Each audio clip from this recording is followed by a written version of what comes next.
goals, but have you heard the one about the on-loan goalkeeper who saved his temporary employers from disappearing out the Football League and into almost certain financial oblivion?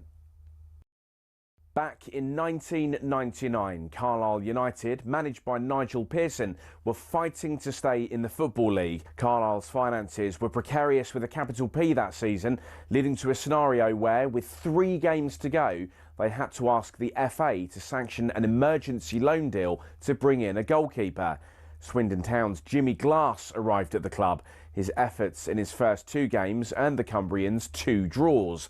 Those vital points meant that Carlisle went into their final game of the Division 3 season, now League 2, needing to beat mid-table Plymouth Argyle in front of their own fans and hope their relegation rival Scarborough didn't win against Peterborough at home. The game at the McCain Stadium finished 1-1, and with the same scoreline at Brunton Park deep into injury time, Scarborough's fans invaded the pitch en masse, believing their Football League status was secure, convinced they'd done enough to stay up. However, there'd be one more plot twist. Carlisle won a corner in the dying seconds, and up came Jimmy Glass. In one of those you couldn't make it up moments, Glass scored from a rebounded header and was promptly swamped by teammates and thousands of fans who quite simply couldn't believe what they'd just witnessed. As for Jimmy Glass, he became an overnight celebrity, but he never played for Carlisle again, and his playing career never really kicked on after that defining moment. He took on various jobs outside of football before finding his way back into the sport as player liaison officer at Eddie Howe's Bournemouth, and most recently the general manager at non-league Wimbledon. Not the fairy tale ending to one of the most Hollywood moments in football, but the name Jimmy Glass will live on forever as the scorer of that goal, arguably the most important in any club's history.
A very good morning to you. It is, almost 4 minutes past 6 on Tuesday, January the 13th. This is talkSPORT Breakfast with Arnold Clark's Real Sale.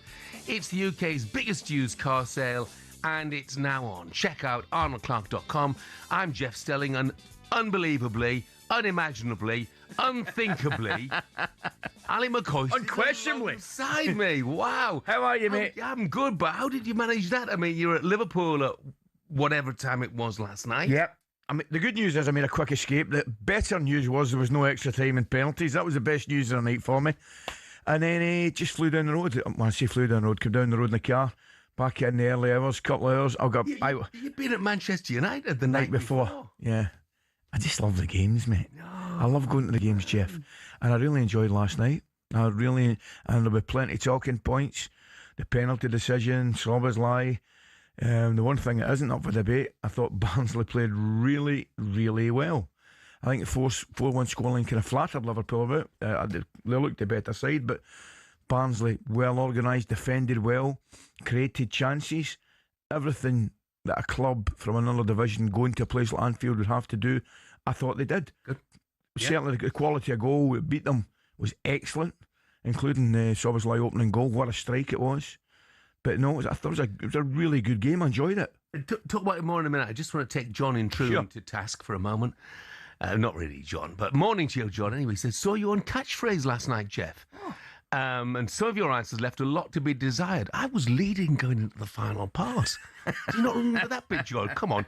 Look, that was recorded several years ago, so it was a repeat of a repeat of a repeat. But what I want to take you to task on, it says, great charities, you should go on against Coisty and Brazil or Gabby. Now, look, mate, seriously, can you imagine Gabby or Al on catchphrase? I mean, me and Coisty, we would wipe the floor with them. Absolutely. Brazil would surprise you a little bit. The best way to describe it, he wouldn't be as poor as you think he'd be. However, Gabby would. Unless one of the catchphrases is miles off it, in which case he'd be okay. Oh dear. Good fun, that show, wasn't it? Oh yeah, a lot of fun. You know, I mean, it was fun until the final part when the answers go up to, you know, a ridiculous amount. Doesn't matter how far ahead you are, you get caught. You get caught. You know, yeah. But it was a lot of fun. It was a lot of fun. So, as Cost, you said, Liverpool. Well, my script says cruise past Barnsley. I think that's really, really harsh. So do I. I think the scoreline, reflects as though it looks as though it certainly looks as though they cruised. I'm not necessarily saying they cruised. In fact, I'm not saying they cruised, to tell you the truth. Yeah. Let's say Liverpool made it past Barnsley to reach the FA Cup fourth round, and it was live on talkSPORT.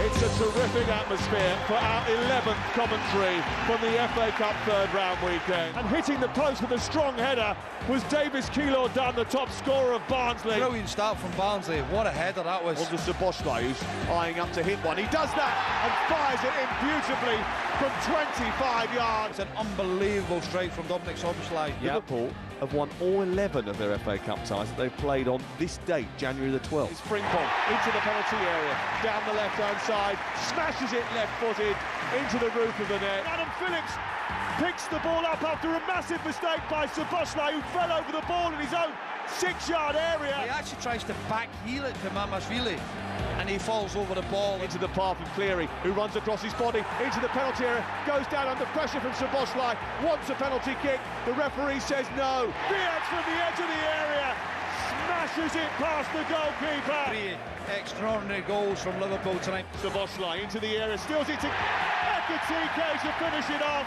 It's the 4th goal for Liverpool, take it beyond Barnsley.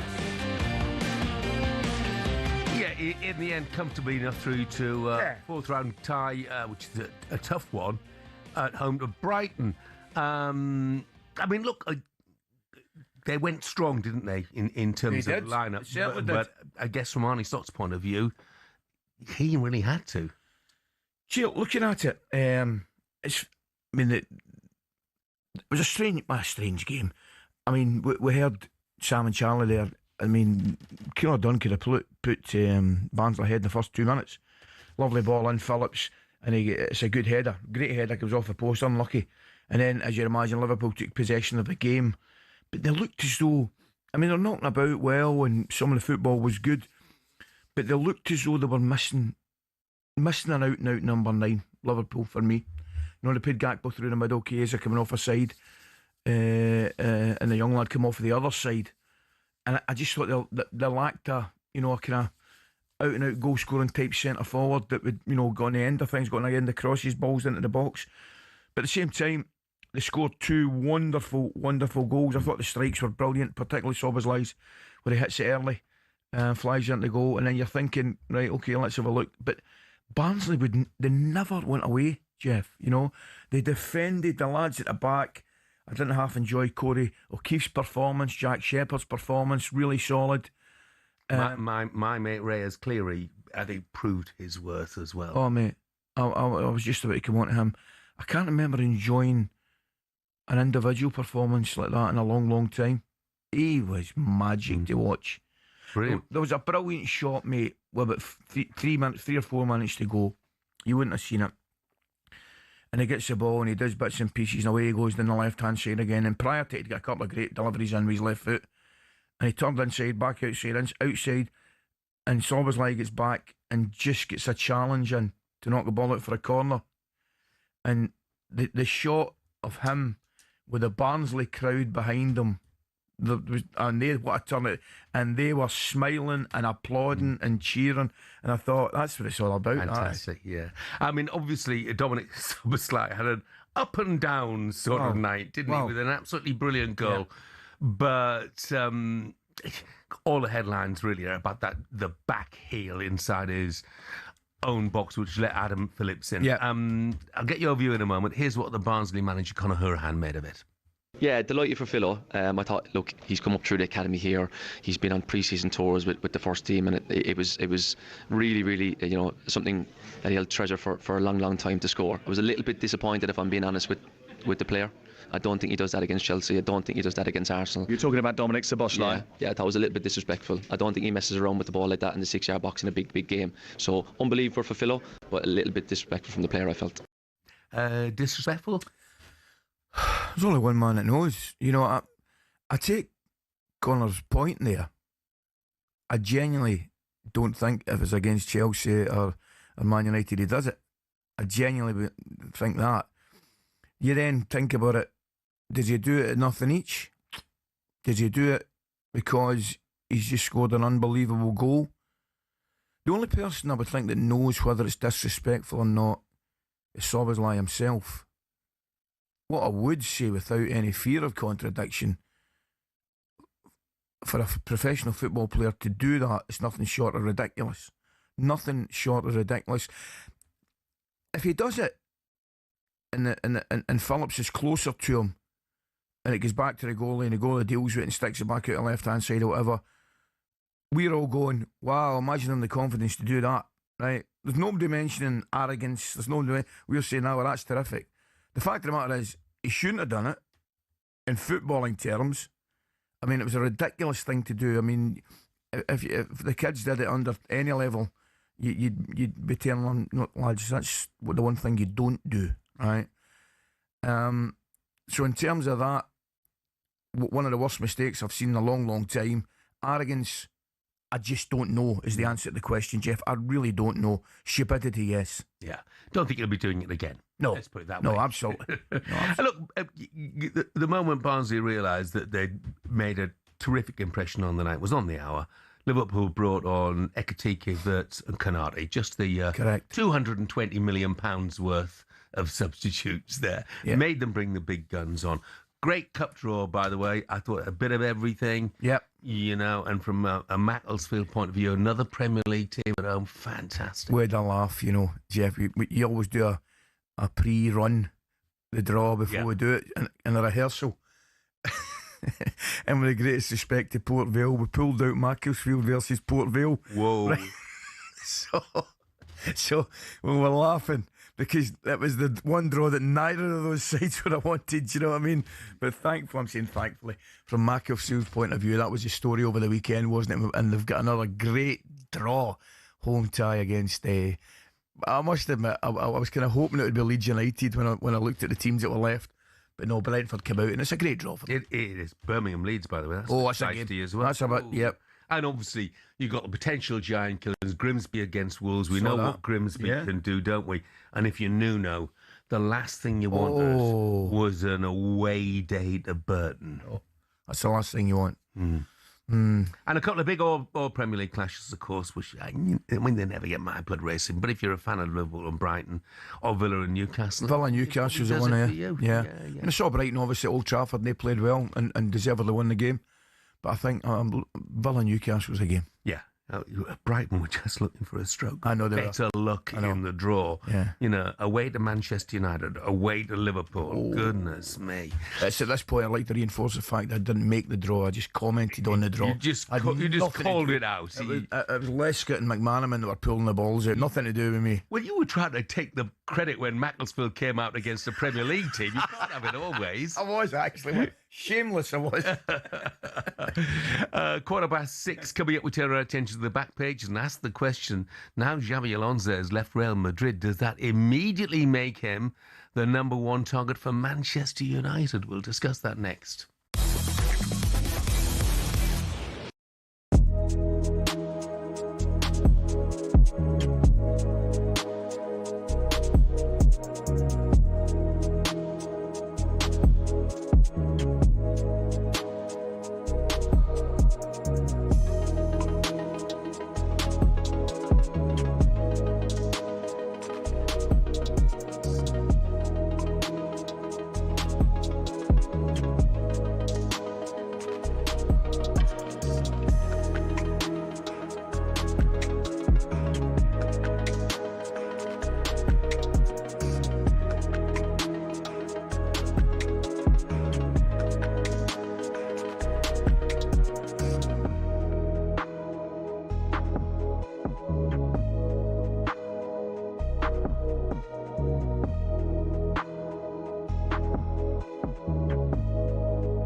Good morning, this is talkSPORT Breakfast. I'm Jeff Stelling.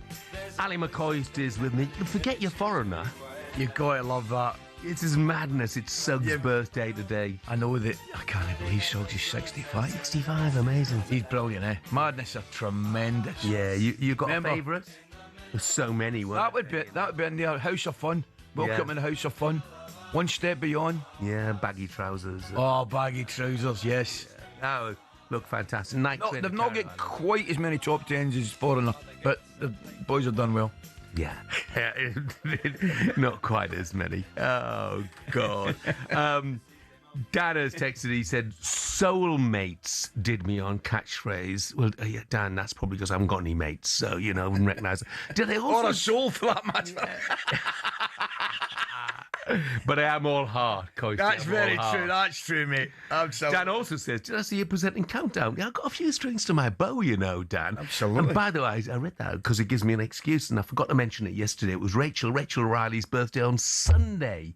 So belated happy birthday, Rachel. I'm not telling anybody how old you are, but no one would believe it, okay? No one would believe it. And Darren's text said, Mr. Misery and Mr. Giggles.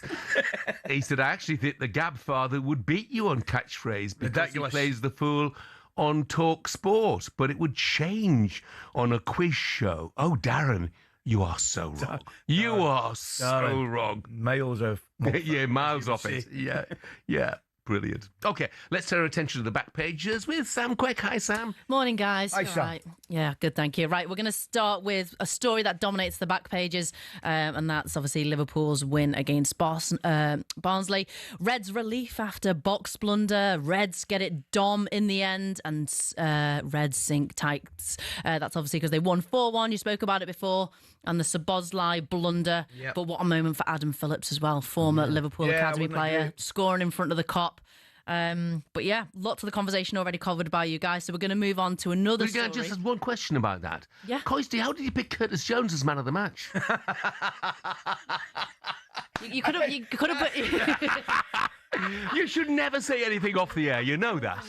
It's true. You could have picked He's killed me. 3 more Barnsley players, mate. Touched on there. There's no way. I'm telling you right now. I don't care what anybody says. I asked to do a man of the match, right? And we put up 3 players. And by the way, I put up 3 Barnsley players, right? And they've said to me, well, Liverpool won the game. What about Curtis Jones? I went, no. I said, by the way, if you give me another 2 players to put in, I'd have put another 2 Barnsley players in it. Who picked Curtis Jones? Producers? But over my head and stuck Curtis Jones in. And as you would expect, what the Liverpool fans do, they vote for Curtis Jones. Now, the 3 of us know who the man of the match was.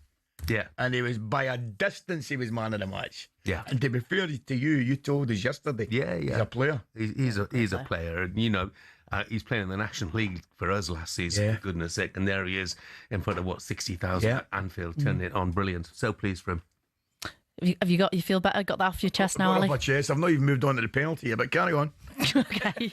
Yeah, we're going to move on to Manchester United headlines saying it's not going to be you. Carrick over Solskjaer, and stars align for Carrick as players snub Ollie. Now, this comes as it's been reported that some players went to club bosses at Manchester United and told them that they didn't want Ollie in charge, and they made it clear that they wanted Carrick to lead them for the remainder of the season. Wayne Rooney has also backed him to bring back the spirit of United. So almost 2 questions here, which I want your opinion on. Player power, player overriding the boards, and what is the spirit of United? Is it easy to bring back? On the players. I don't believe that for a minute, because they'd have been told straight away, on your bike, got absolutely zero to do with you. Yeah. What you do is you play for the man and listen to the man that we appoint. And that's the way it has to be. I mean, the minute it's got to be. Yeah, the moment you do that, it's over. Manchester players are not in a position at this moment in time to hold anybody to ransom over who they want to manage and coach them. Yeah. They should just get the job done for whoever is appointed. Yeah. I'll be honest with you. How many of them would know Ole Gunnar Solskjaer? How many of them would know Michael Carrick? Yeah. It makes no sense whatsoever. It makes no sense what's happening, but that would absolutely, just compound matters. It just brings us back to the lunacy of an interim replacing an interim. That's what I can't believe. And the spirit of United. Well, is this to encapsulate the spirit of United? Somebody will need to tell me, because the Holy Grail. Yeah, I would certainly say, when I looked at Manchester United, of teams of the past, whether it's the Busby Babes or Sir Alex's team, yes, a magnificent spirit, no doubt about it, tremendous spirit, but the spirit of United is some way off those kind of sides. Yeah. It's a cultural thing, that, isn't it? Do you know what I mean? Like holding people accountable for performances. It's kind of lazy. It's kind of lazy. Vocabulary, I think, really. Well, okay, when we talk about managers, let's move on then to Xabi Alonso being sacked from Real Madrid, replaced, mutual agreement, whatever you want to call it, but the official club statement says by mutual consent after 7.5 months in charge. One of the most notorious jobs when it comes to dressing rooms and player power. Naturally, the conversation moves on. Xabi Alonso, a potential Man United boss after the summer. No, not fancying it? I just can't see it. I might be wrong. No. For what reason? Obviously, he's got the Liverpool obvious one. Yeah. Straight away, the obvious one. Yeah. Right. That would be a big reason for me. And the Manchester United fans can accept that.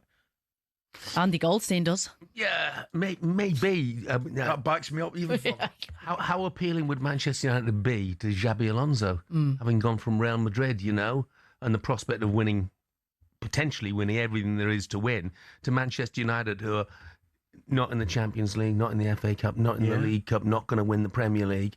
Yeah, I think United are putting themselves in a difficult situation. Michael Carrick does brilliantly this season, and it's not impossible, squeak a Champions League place. What are they going to do then? Because presumably, during the course of the next few months, they'll have been talking to some of the big-name managers, that they're casting their eye over at the moment. I think they're leaving themselves in just a nightmarish situation, potentially. Are there a lot of big-name managers out there at this moment in time? No, but they're banking on the fact that there will be after the World Cup, aren't they? Yeah. But presumably they're going to speak to those big-name managers before the World Cup.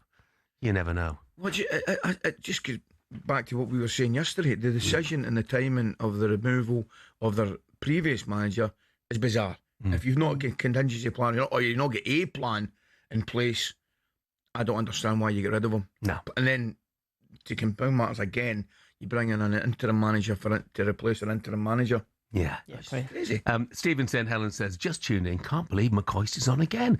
Went to sleep hearing his voice after last night's match.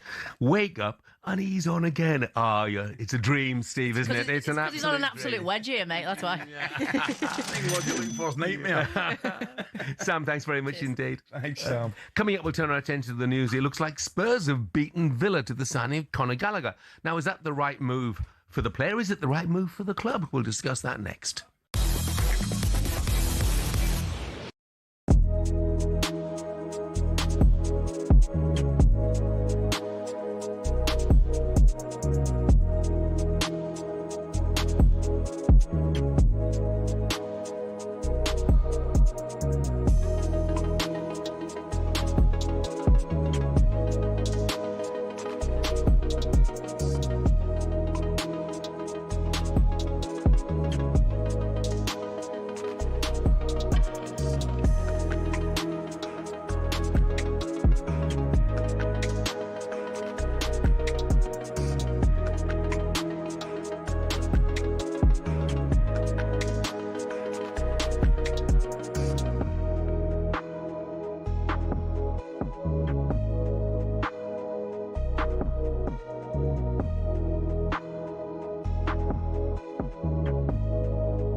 It's not often you associate fan power with Chelsea Football Club, but one of the shining examples of it lies with a group called the Chelsea Pitch Owners. And they've proved to be the thorn in the side of owners past and present who've been dead set on moving stadiums to a larger, more lucrative piece of land. Essentially, the supporters group holds the freehold to the land on which Stamford Bridge sits. Former owner Ken Bates set it up at a time where some unruly property developers tried to evict the club from their ground. In order to prevent this, he established the CPO as a company that owned the pitch and offered the fans the chance to buy a share for £100. As well as that, they also own the rights to the name Chelsea Football Club, so if any owner wants to take them elsewhere, they can't be called Chelsea without the approval from the CPO. Now, in 2011, Roman Abramovich tried and failed to move them away from Stamford Bridge, and this has set a precedent for Todd Bowley and the current power brokers at Chelsea. They know any plan which involves moving from Stamford Bridge will require CPO approval from the now 13,000 fans who own it. There are fans who are concerned that if they stay at the bridge, they'll be left behind their domestic and European rivals who are moving to more commercially successful stadiums. But for the heritage and history lovers, Stamford Bridge is one of the iconic English stadiums, and to move away would be a grave mistake. It might not be as flashy as others, but stadiums like it have something about them that cannot be replaced. One thing's for sure, if Bowley wants to take Chelsea away from their home, he'll have to go through the CPO first.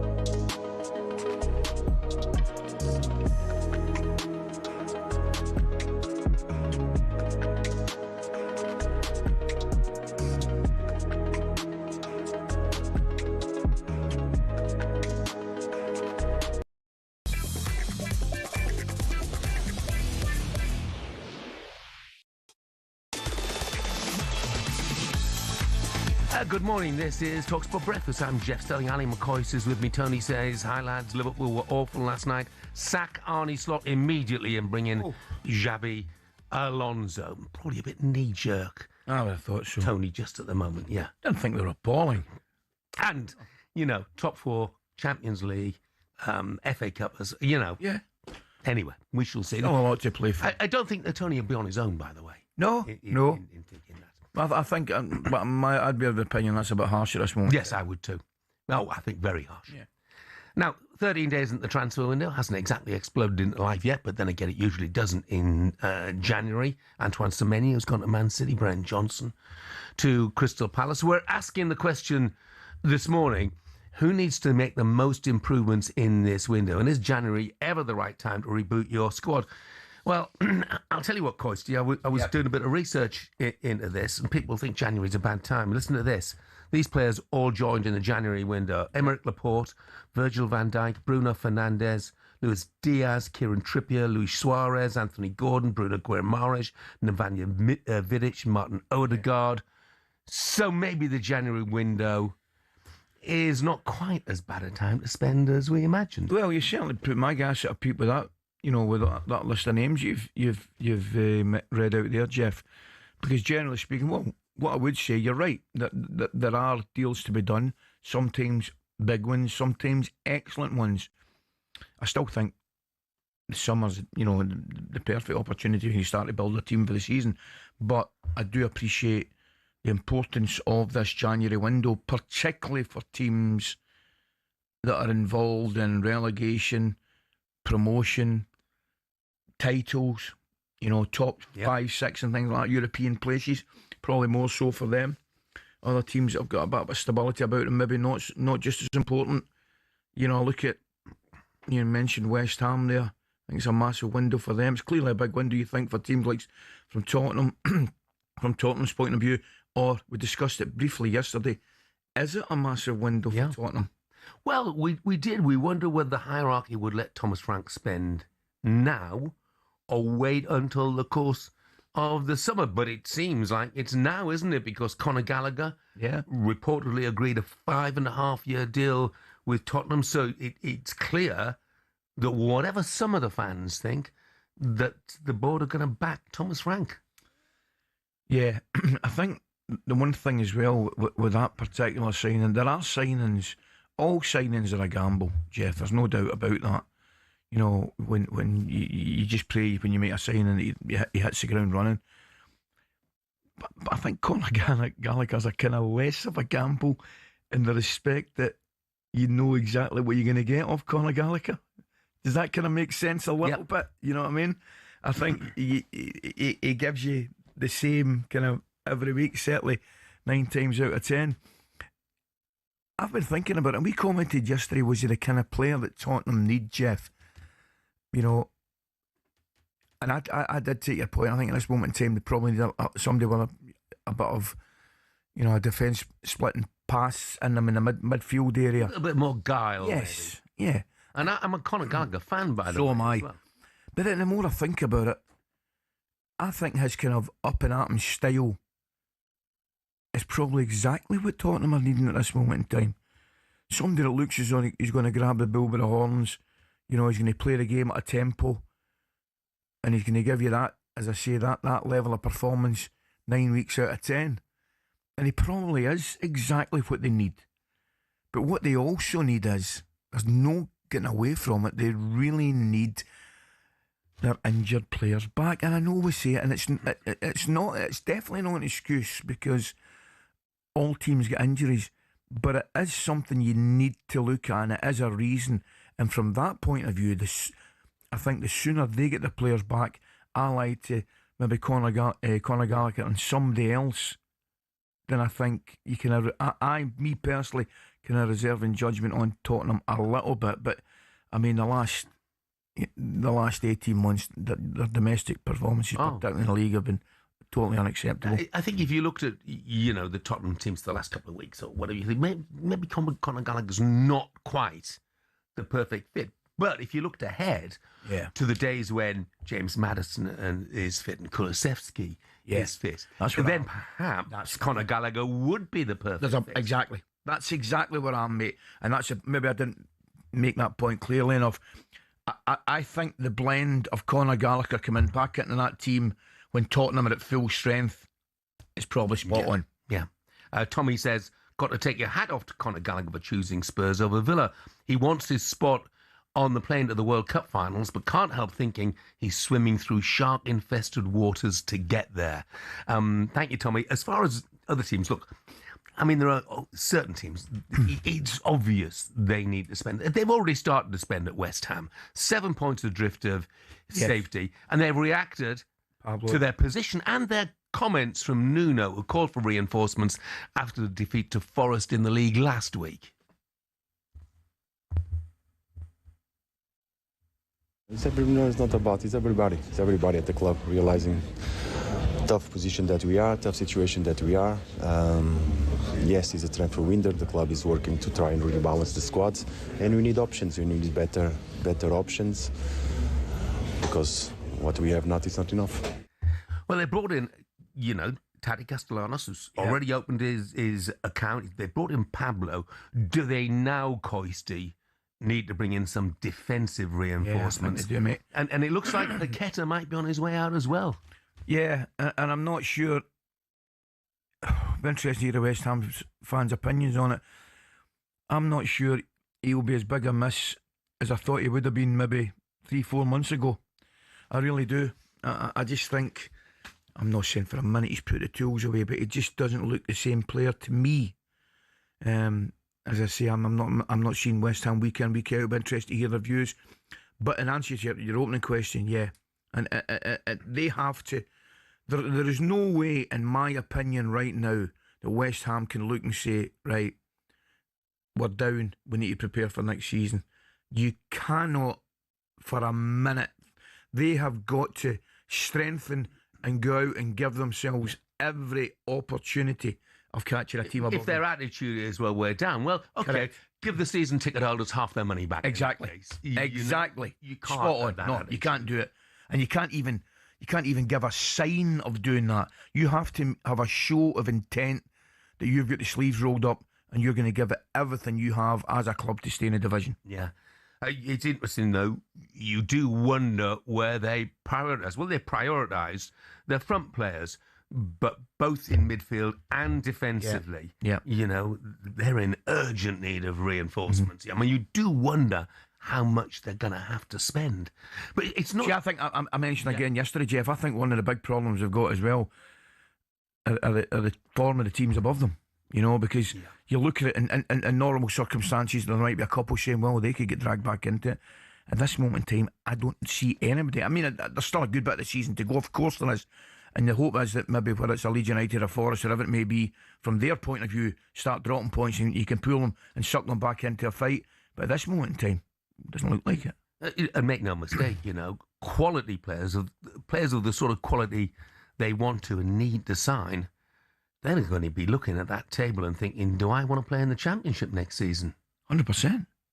100%. It makes it so difficult for them. Absolutely. So where, I mean, West Ham United at this moment in time is not, I mean, it is not an appealing move for a top player because of the reasons you've just said. You know, I mean, if you're a top player, you're looking for a move, you're going to go 2 years ago when they've just won a European competition, they finished 6th, 7th and 8th in the league.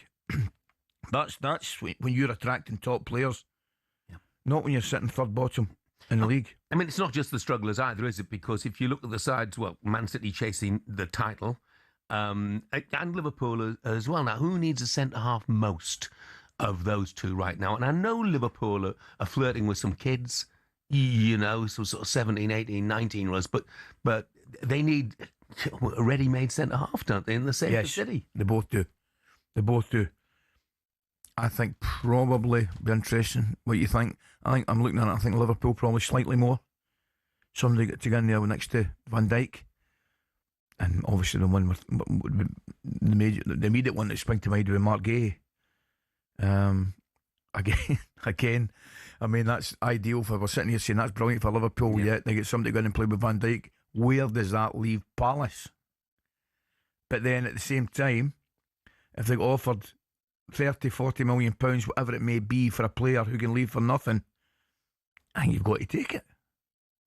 Yeah, at this stage, I think that's absolutely right. Although, of course, they're still involved in Europe. Yeah. Which slightly muddies the waters, doesn't it? And talking of muddy waters, what do Manchester United do? They don't know who's going to be in charge. Is it just down to the director of football, the sporting director, to decide on who is going to come in during the transfer window? It can't, Jeff. I mean, it sounds you're as well giving the director of football the manager's job, or the head coach's job. That would be, I mean, if Manchester United went out and made big signings in the transfer window now without a manager, that would just finish the whole thing off for me. Yeah, I would be shocked. And by the way, Ruben Amorim would be shocked as well, judging by the comments that he made before he left. They cannot, Manchester United cannot make any, I don't think, it's impossible for them to make any real big signings until they get a head coach and a manager in. I mean, I think that what is clear is that potentially there's going to be plenty, maybe more than usual, plenty of activity in this transfer window because so many sides. Yes, I think to play for. Yeah. And I listed all those terrific players who'd moved during January. There are two sides to every coin. Manchester United signed Wout Weghorst in January. Manchester City signed Wilfred Boney in January. Yeah. So be careful, boys. Be careful. Billy from Glasgow says, Old Spice and Super Ali, the best thing that's happened this season was in the Man City match against Exeter that nobody seemed to have noticed. In 88 minutes, Man City 9-0 up. The young boy from Exeter scored a screamer. Yes. But his reaction was the best. He followed the ball in, picked it up, and ran back to the centre circle with it as if the comeback was on. What a reaction from the youngster. Absolutely brilliant. You have to watch it. Billy, I will. It was some goal, Billy, I'll tell you. I mean, I said yesterday it might have been the best goal of the game. Tremendous strike. And a brilliant response as well. Thanks, Billy. Yeah. Right, still to come on Breakfast. Superstar Breakfast preview on talkSPORT with Travis Perkins. Download the new improved app to easily manage your accounts and quotes. We'll be hearing from the Macclesfield owner Rob Smethurst about potentially creating more history, this time in the FA Cup fourth round against Premier League Brentford. His skipper Paul Dawson joined us yesterday after they knocked out Crystal Palace. We just kind of took it as another game. All the boys were confident. We went in definitely thinking we could win the game. Well, we beat the holders, so we can beat anyone now. We'll be hearing from the Macclesfield owner, Rob Smethurst, next. And that was our breakfast preview with Travis Perkins. Superstar Breakfast Preview on talkSPORT with Travis Perkins. Get free next day track delivery. Head to travisperkins.co.uk or download the app.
Good morning, this is talkSPORT Breakfast with me, Jeff Stelling and Ally McCoist. The headlines this Tuesday morning: Xabi Alonso's left Real Madrid, Man United and Liverpool fans already mentioning his name. as potentially their next manager. 03717 223344 is the number to have your say. Five-time major champion Brooks Koepka will make a PGA Tour comeback at the end of January after his departure from Live Golf, and the FA Cup draw took place last night. Ali's blaming Lescott and McManaman for Liverpool against Brighton and Aston Villa against Newcastle, but he's taking the credit for Grimsby against Wolves, Burton Albion against West Ham, and another Premier League team for Macclesfield. Macclesfield fans, you're still dreaming, having knocked out the holders. Crystal Palace, Brentford are the next Premier League side heading north, looking to avoid a giant killing. So could we be in for another rendition of Adele? I hate to turn up out of the blue, I've invited, but I couldn't stay away. I couldn't fight it. I hope you see my face and that you be reminded that for me it isn't over. Oh, brilliant. Macclesfield players celebrating their win against Palace. Can they do the same for Brentford? Great draw for the club. Let's find out what it means. We're joined now by the Macclesfield owner, Rob Smethurst. Morning to you, Rob. Good morning, Rob. Congratulations, mate. Morning. Thanks very much. Morning, guys. How are you? Yeah, really good. You realise now, of course, never mind Ibiza, the boys will want Barbados. Yeah, I was thinking about that last night, actually. I think a few of them were throwing a Vegas around, and I was like, oh, God, no. I mean, tell me, mate, has it sunk in? Because I sat and watched the whole thing. I mean, it was. I mean, just thrilling from start to finish. I couldn't move. I mean, I just couldn't move. Sat down on the couch, and that was me. Watched the whole thing. Has it sunk in yet? Do you know what? I don't actually think it ever will. I think there are moments like this that are just a bit too special. And, what the lads did on that day was just absolutely unbelievable. I've never seen anything like it. The scenes were incredible. The pitch invasion at the end, and obviously the whole day was just absolutely incredible. So it was, I don't think these things can sink in. Of course, in the rehearsal last night, Rob, you might have heard that Coitsy and the boys, they pulled out a tie for you, a plum tie against Port Vale, which would have been a bit of a dampener, wouldn't it? Rob, I've got to tell you, Rob, there's no wind up, right? We obviously do a rehearsal, right, of the draw, and you get through the whole thing. And we went back in to tell John, because John Rooney was there, obviously, he was in the kind of Winnebago waiting on us. I said, the bad news is we've pulled out Port Vale, the good news is it was a rehearsal. I'm sure John was happy with that. Well, I know who wasn't happy. Your skipper, because Paul Dossey, he was wanting to travel to Liverpool. He said we spoke to him yesterday, and he was wanting Liverpool away. Yeah, he did. Yeah, I was with him all last night. We were all together last night, actually, when obviously the ball was being dropped, and the scenes there were just tremendous. I mean, the lads were just jumping up and down. It was incredible again. It's just, and as a club owner, this is a brilliant draw, isn't it? Because after what you've already done, I may be jumping the gun, but I know you're guaranteed television and a big payday. Yeah, we are. I think. Look, for clubs like us, we're obviously only a small club against these big clubs, and 6-tier football. We're part-time players. They only train 2 times a week. The budgets aren't high. A lot of them have got jobs. So for us as a club to get this opportunity to, and the fans really, to really enjoy this, massive occasion. And like you say, financially, get TV again. These things just keep us ticking over. It's huge amounts of money involved for us. So it'll be unbelievable again. It's an interesting one, Rob, because I think it's very much a personal thing. I mean, you yourself get into the draw from your point of view. What did you want? Did you want, a big away day? Because I can see it from both sides. You definitely can. Because I think your chances of victory, right, and I'm not sure whether you agree, I think are far greater, obviously, enhanced by playing at home. But at the same time, for the players and the fans, as an away day to a top Premier club, is that more attractive? Or, as we saw at the weekend, the incentive of taking a scalp at home, more of an incentive, more of a preferential option for you. Yeah, I think the reality of the home draw is always gives us that little bit of a chance. We're on an AstroTurf pitch. They're not used to it. They come to our ground. It's small compared to what they're used to. The changing rooms are falling apart. Yeah. So they're not used to this kind of environment. Look, I think I think the amount of work that's gone into bringing Crystal Palace when they came was immense. You know, our staff were working pretty much all over Christmas to prepare for it. You know, hundreds of people were there each day, you know, getting all the TV set up. So, you know, it would have been nice for them as well for an away game and the fans to go and really enjoy and maybe make a couple of days of it. So, yeah, I mean, away would have been amazing against a top club. Yeah, I keep putting my financial hat on, though, Rob. You know, for example, Exeter got Man City away in the last round. They got no live TV coverage. Cost them a lot of money, you know. Might have been a glamorous day out for the fans. Well, initially, at least. Yeah. But you know, financially, I think having got, you know, if you get the TV coverage, and assuming you will, then it'll be a great day. What are you going to do, by the way, on the day? Because you're going to be banned, aren't you, for running on the pitch at the end? Yeah, do you know what? I might have to go in disguise. I was impressed, mate. It was a fair turn of foot you showed, I've got to say. Yeah, I think it was quite funny. I think I might have been first on. I couldn't hold the excitement. It was one of those moments that, yeah, I'm sure I'm going to have to take some kind of fine from the FA, but let's hope it's not too bad. Oh, look, Rob, it was brilliant. I mean, there were brilliant scenes. And you've got to believe, and I'm sure the boys believe in their heart of hearts, they've beaten Crystal Palace. Why can't they beat Brentford? I think generally, you know, look, I mean, you know, the Crystal Palace, unbelievable team, Brentford, unbelievable. I mean, it is ridiculous to think that we're even actually going to play another massive club. But you know what? Could we do it? We might do. I mean, you never know. I mean, you know, if they bottle it and they get worried and they get scared, I mean, it's a free hit for us. The boys will just play with no pressure. You know, even if we lose 6, 7, 8-0, you know, it'll be an momentous occasion.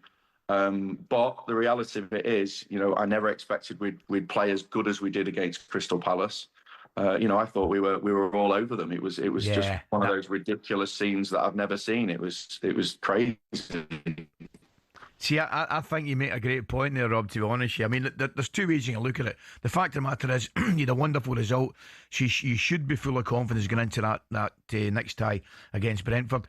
But with the downside, Brentford now know exactly what you're capable of. But the thing was, and you touched on it there, as much as a shock it was, the result, absolutely. I mean, it's one of the greatest FA Cup shocks of all time. But if you actually look at the game, it wasn't a shock watching the game. No, and I think, do you know what? I'm not saying obviously we're up at those levels, but people do underestimate the quality now that's been brought into the sort of the non-league pyramid. You know, these are players that have been dropped out of academies that maybe have been missed by the big boys, and you know, our job is to try and scoop up those academy lads and give them the best opportunity. I think long days, you know, when they used to play and the big beer bellies of non-league football was around, you know, these guys are athletes now. You know, and, you know, I generally thought, you know, they lasted the whole 90 minutes. You know, normally, you know, maybe 8-10 years ago, you know, we might have got through to about 35 minutes, but it's a totally different setup now in the non-league pyramid. Yeah, absolutely.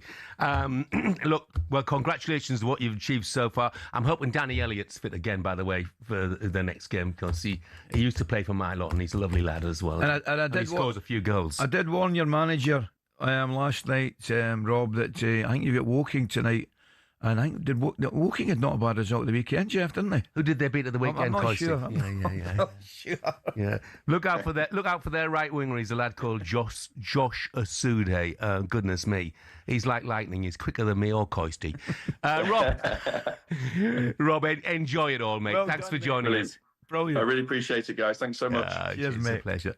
What a story it is. Great story. Yeah, great story. By the way, I made the suggestion that West Ham don't invest, that maybe they should give their fans half their season ticket money back. And I've got a Wolves fan in Dudley saying, I want all mine back. Yeah, I do take the point. Very good. Coming up, we'll turn our attention to the mess at Manchester United and whether it's a job that Xabi Alonso would contemplate. Here's what Alonso's former teammate, Jermaine Pennant, said on the idea. Absolutely not.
Football fans all have stadiums we love, but do any of us have a pitch that we love? It might sound like an odd question, but pitches can be different sizes with big consequences. Why is that? And what are the actual rules? Back when association football started, pitches could be up to 100 metres wide and 200 metres long. That's longer than Ellen Road. Not the pitch, the stadium. Anyway, UEFA wanted a standard across Europe for international matches, which became 105 metres long and 68 metres wide. But some clubs have been rebels, not intentionally, but because of the stadiums. Take Highbury, for example. It was 5 metres shorter and a metre narrower, meaning away sides had a challenge to adjust. White Hart Lane was exactly the same. And actually, when Spurs temporarily moved to Wembley, they asked the FA to shorten the pitch. The FA, very offended by the sacrilegious suggestion, said no, which in fairness could have actually benefited Tottenham, because when they moved into their shiny new stadium, the pitch was exactly the same size as Wembley's. Today, Forest Pitch at the City Ground is a big one. It's 2 metres wider than any other pitch in the Premier League. But the smallest of all, Craven Cottage, just 100 metres long and 65 wide. No excuse for not tracking your man. There are a couple of crazy outliers in Europe too. At Napoli's home ground, the Stadio Diego Armando Maradona, the pitch is a whopping 110 metres long. At least they don't play on a slope like Newcastle do. There's a 2-metre incline on the pitch at St James's Park. And don't get me started on the old pitch at Yeovil too. It used to be a slant of 2 metres corner to corner and across the halfway line. So UEFA have their standards, so do the FA, but they do give pitches in England some wiggle room. Pitches can be anywhere between 90 and 120 metres long and between 45 and 90 metres wide. I mean, the rules state you can't have a square pitch, but in theory you could have one that's 91 metres long and 90 wide. Imagine rocking up to play a Sunday League game and the pitch is basically a square. So there are rules and regulations on sizes, with a UEFA standard that roughly everyone follows, but as we all know, size doesn't matter, does it?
Morning, this is talkSPORT Breakfast with Arnold Clark. Save on your next car in the real sale. It is the UK's biggest used car sale.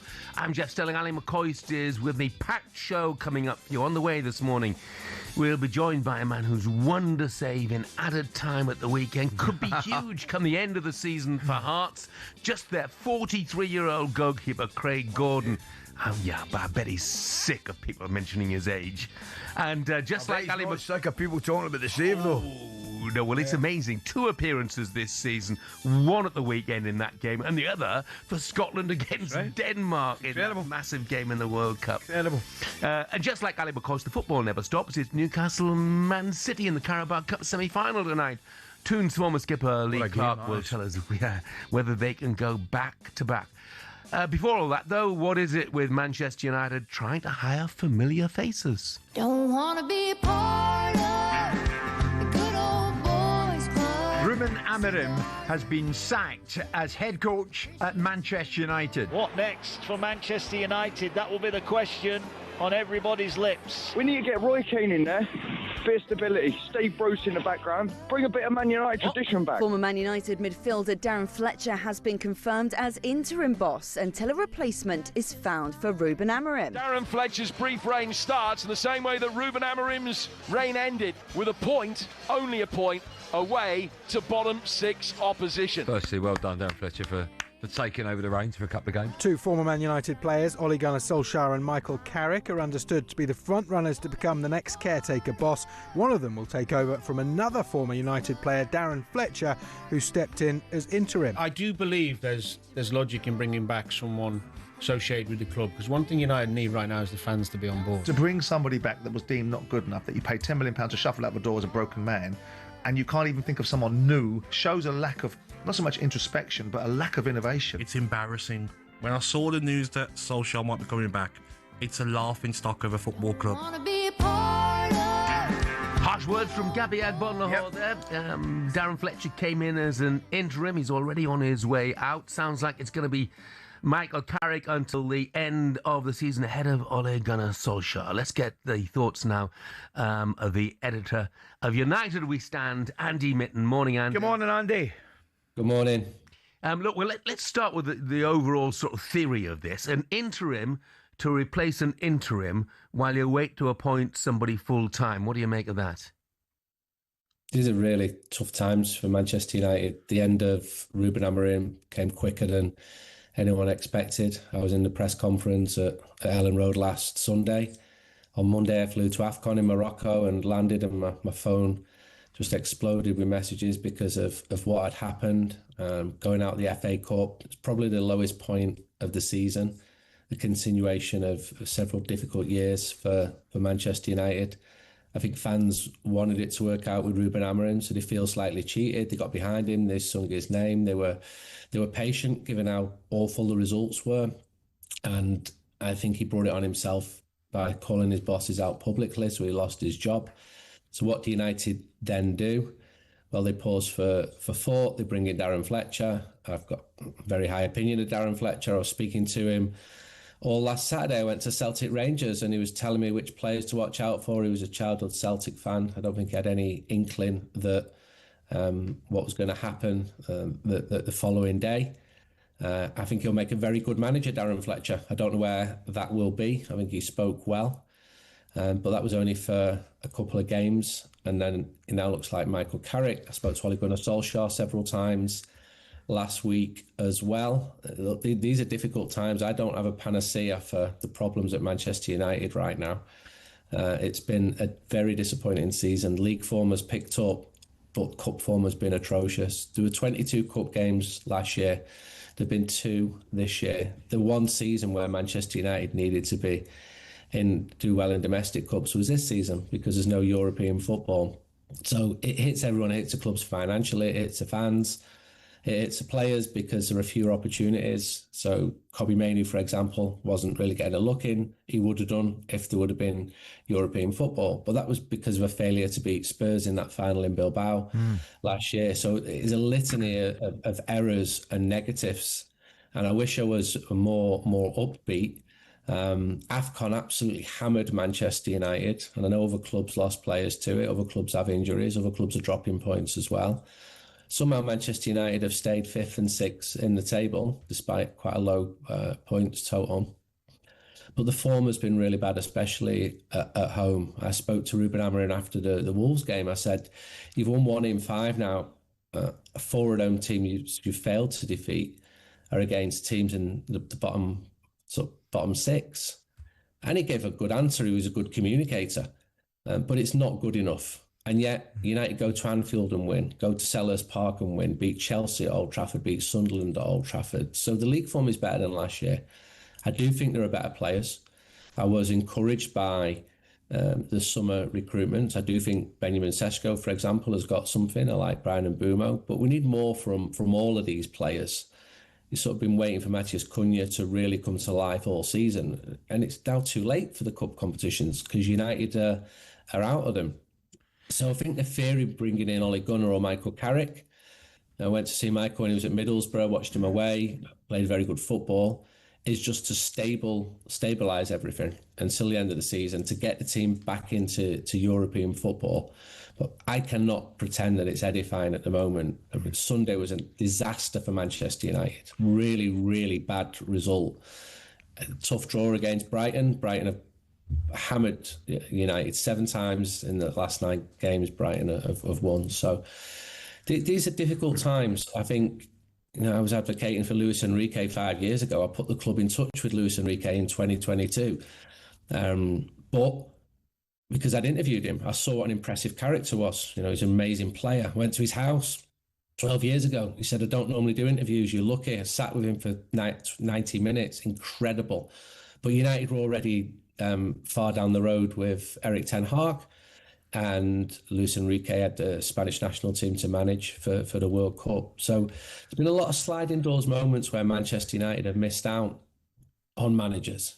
Going back further, Jurgen Klopp was identified, but it wasn't the right time. Joseph Guardiola was identified. So United have ended up who they've ended up with. Been too many managerial changes. There's a very, very emotional football club. The massive, diverse fan base brings positives and lots of negatives as well. You see players leave the club who've, come with huge expectations and leave with them battered. The same for managers. It's a tough situation. Andy, just a quickly, mate, you mentioned you wish you could be more upbeat. I left the stadium on Sunday and I was talking to a couple of young lads, lovely lads they were, obviously season ticket holders, they tell me, and they looked at me and they said, Ali, what did you think of that? And there was a kind of shrug of the shoulders from them, and I felt it for the first time in the stadium, mate. A kind of, there was as if they were deflated, mate. Manchester United fans were absolutely deflated. I mean, what is it going to take? Because, I mean, at the end of the game, the stadium emptied. And I know what you're right. You're a spot on your assessment. It's a shocking result. But it looked to me as if the Manchester United, I wouldn't say they'd thrown the towel in, but I've never seen them as low. You're right. You're totally right. I wasn't there. I was at AFCON. So normally I'm at the matches and I'm getting messages throughout the game from people sat all around the stadium saying there's not even anger here. There's just apathy. Mm-hmm. Just apathy, silence. People are gutted because they invested a lot into Ruben Amorim emotionally. They were very supportive of him, even when the results were terrible. And let's get it right, the results were absolutely atrocious. And there was a pick-up this year because they felt they had to be patient, because if Man United are to be great again, it's unlikely to be with the flick of a switch. It's going to take time. And so that's why their fans get behind the manager. And I spoke to one Premier League manager 3 or 4 months ago who'd been to a game at Old Trafford. He couldn't believe how supportive the crowd were. And maybe that's a fault as well. If you speak to any former United manager, you speak to David Moyes, he'd have no problems with the fans. But there's a desperation, and it's complicated because rivals are doing very well. United have spent a huge amount of money on talent, which hasn't worked out. And then you've got the new decision makers coming in, Ineos, promising best in class, a brighter future, and their fans are like, okay, bring it on. We know it's going to take time. We'll be supportive. We've been spoiled with success for years and years. No football club has a divine right to win anything. And when that doesn't happen, the frustrations grow and the apathy as well. And maybe there'd be more if there are any games, but I think there's 17 games now. Yeah, there are. The last 19 weeks. Andy, I've got to move it along, but thank you very much for joining us this morning. Thanks for your time, Andy. Thank you. I tell you what, whoever comes in, I think in football terminology, it's a hospital pass. Man City at home and Arsenal away. Goodness me. United fans, let's hear from you. What do you make your club trying to hire former players? Should you be trying to move on, or is a blast from the past just what you need? 03717 223344. Coming up, we'll find out why Xabi Alonso was sacked by Real Madrid and whether this proves that the players run that football club. That's next.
Good morning, this is talkSPORT. Breakfast with me, Jeff Stelling and Ally McCoist. Moving away from British football, some big breaking news coming out of Real Madrid last night as Xabi Alonso left the club after just 8 months in charge. Let's get straight into this, shall we?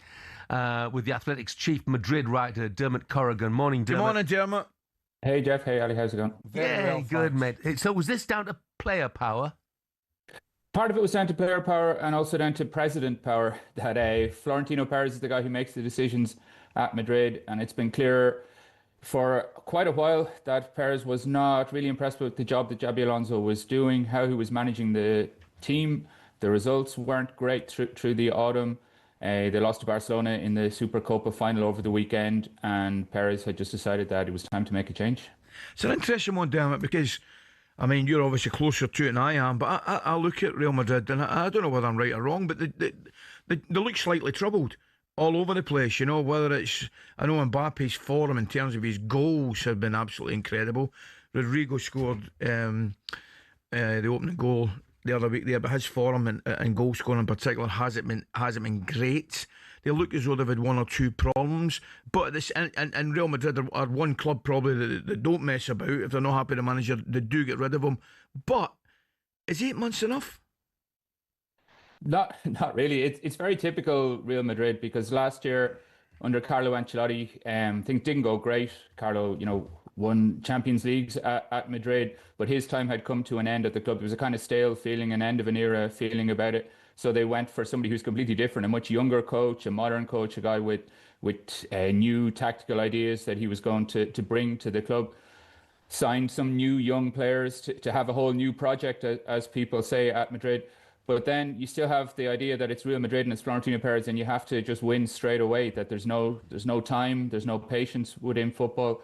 If you hire Alonso and you want him to play a certain type of football, he doesn't really have the players to play that type of football. He's got a lot of big name attackers. He doesn't have too many guys in midfield, a Xabi Alonso type in midfield to construct the game. And he's had lots of injuries in defence. So I have a certain sympathy with Alonso for how things have gone. He was hired to do a certain job and not really given the time to do it, I would argue. I guess, though, that, Florentino Perez would look at that squad and think, wow, what a squad this is. And there you are. You've lost the Super Cup final. You've lost at home to Manchester City in the Champions League. You've lost at Liverpool. You're 4 points behind Barcelona. The sort of charge sheet is fairly long, Dermot. Yeah, that's definitely the other way of looking at it. That's definitely how Florentino looks at it. Like, there are a lot of really good players in the team, but there's a lot of quite similar players. You have Mbappe and Vinicius, who are quite similar, want to play in the same position. Alonso came in and decided that Mbappe was going to be his number one guy in the team, that he was the main attacker he was going to build around. And Alonso scored an awful lot of goals, scored 55 goals in the calendar year last year, the same as much as Cristiano Ronaldo ever managed in a calendar year for Madrid. But that meant that Vinicius was upset. Vinicius made it really clear in the Clásico, when Madrid won the Clásico back in October in La Liga. Vinicius stormed off, went down the tunnel, said, "I'm going to leave the club." And he didn't, there was no sanction for that. There was no kind of punishment for that. It seemed to be that it was the president of the club said, well, that's up to you it's up for the coach to sort that out. And Alonso wasn't really able to sort it out. And from there, things kind of fell away. The performances in the games weren't great. Alonso seemed to go against the kind of his own instincts, maybe. He gave a bit too much leeway to the bigger name players in the team. He started to play more of a counter-attacking type of a game than the high-intensity, high-pressing game that he had first come in to play, and it just kind of fell apart. There's been a poor feeling around the club, around the stadium. Even at the last couple of games, the fans have been booing Vinicius as well, whistling Vinicius at the stadium, and Perez just decided he had to make a change. Damn it, is that one of the major problems that Madrid have? The fact that the egos and the power that the players have is far too strong. I mean, I look at somebody like Ancelotti and probably Zidane, who, in my opinion, look as though they handle that magnificently well, really, really well. But perhaps a normal or a lesser coach or manager, in terms of stature, it might be a harder thing for them to handle. It certainly looks that way to me. I mean, you look at Mbappe, as I say, you can't argue his figures. His figures have been nothing short of tremendous. But I don't think there's any doubt there's an ego there, particularly with him and Vinicius. Yeah, for sure. Bellingham as well is another guy who needs handling, I think, as seen with England as well. For sure. Like, it's Real Madrid. they're a pretty unique club in many ways. It's very difficult to be the Real Madrid manager, and they're kind of stuck between two stools in a way, in that by hiring Alonso, it looked like they wanted to bring in a new manager, a new kind of modern guy, a project manager, a guy who was going to play a certain way. But that requires the buy-in from all of the players, and Alonso wasn't getting that, and then he wasn't getting the support from the president to go and tell the players, look, you have to follow this guy. It was clear for a while that he didn't have the full confidence from the top of the club, and that allows the big name players the chance to, I don't think they're down tools or anything. Like Vinicius played quite well, scored a brilliant goal at the weekend. Yeah. Bellingham as well said during the Supercopa that all the players were behind him. Neither of those have done any goodbye on social media. It's sometimes maybe you read a bit too much into these things, but some of the Madrid players, including Mbappe, have come out with "thank you very much, manager. We learned a lot from you. We wish you the best in the future." But there's been silence from Bellingham and Vinicius as well, which tells its own story, I think. Dermot, thanks so much for joining us. Dermot. Cheers, out. Cheers. All the best. Who would have thought today Real Madrid and Manchester United both without managers? Dan, the Spurs fan, says, after Xabi Alonso's departure from Real Madrid, if I was Spurs, I'd get him in as soon as possible. And Phil from Broadstairs said Real Madrid have turned into PSG, the same as United. When the players run the dressing room, it turns into the Harlem Globetrotters. I think that's a great point. I really, really do. You cannot let players take over the restroom. And on that, did you see that result last night? PSG were beaten by Paris FC. Yeah, in the French Cup, wasn't it? 1-0. Yeah, absolutely. But look, I mean, Xabi Alonso, he's going to be in massive, massive demand. United, Spurs. Spurs have got a manager, You can't keep changing. You tried so many big name managers. Surely at some point somebody has to come to the conclusion it's something more than the manager. Yeah, absolutely. 03717223344. Let's hear from you. If you've got some thoughts on Xabi Alonso, I've got no doubt plenty of you would want him at your club. Coming up, the All England club has reportedly asked the BBC to revamp their Wimbledon coverage, calling it outdated. Oh, I know plenty about being outdated. We'll bring you more on this next.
often filled with people trying to make a quick buck, often at fans' expenses. But sometimes someone on the fringes comes up with an exhibition idea that goes down a storm. Let me tell you about a couple of them.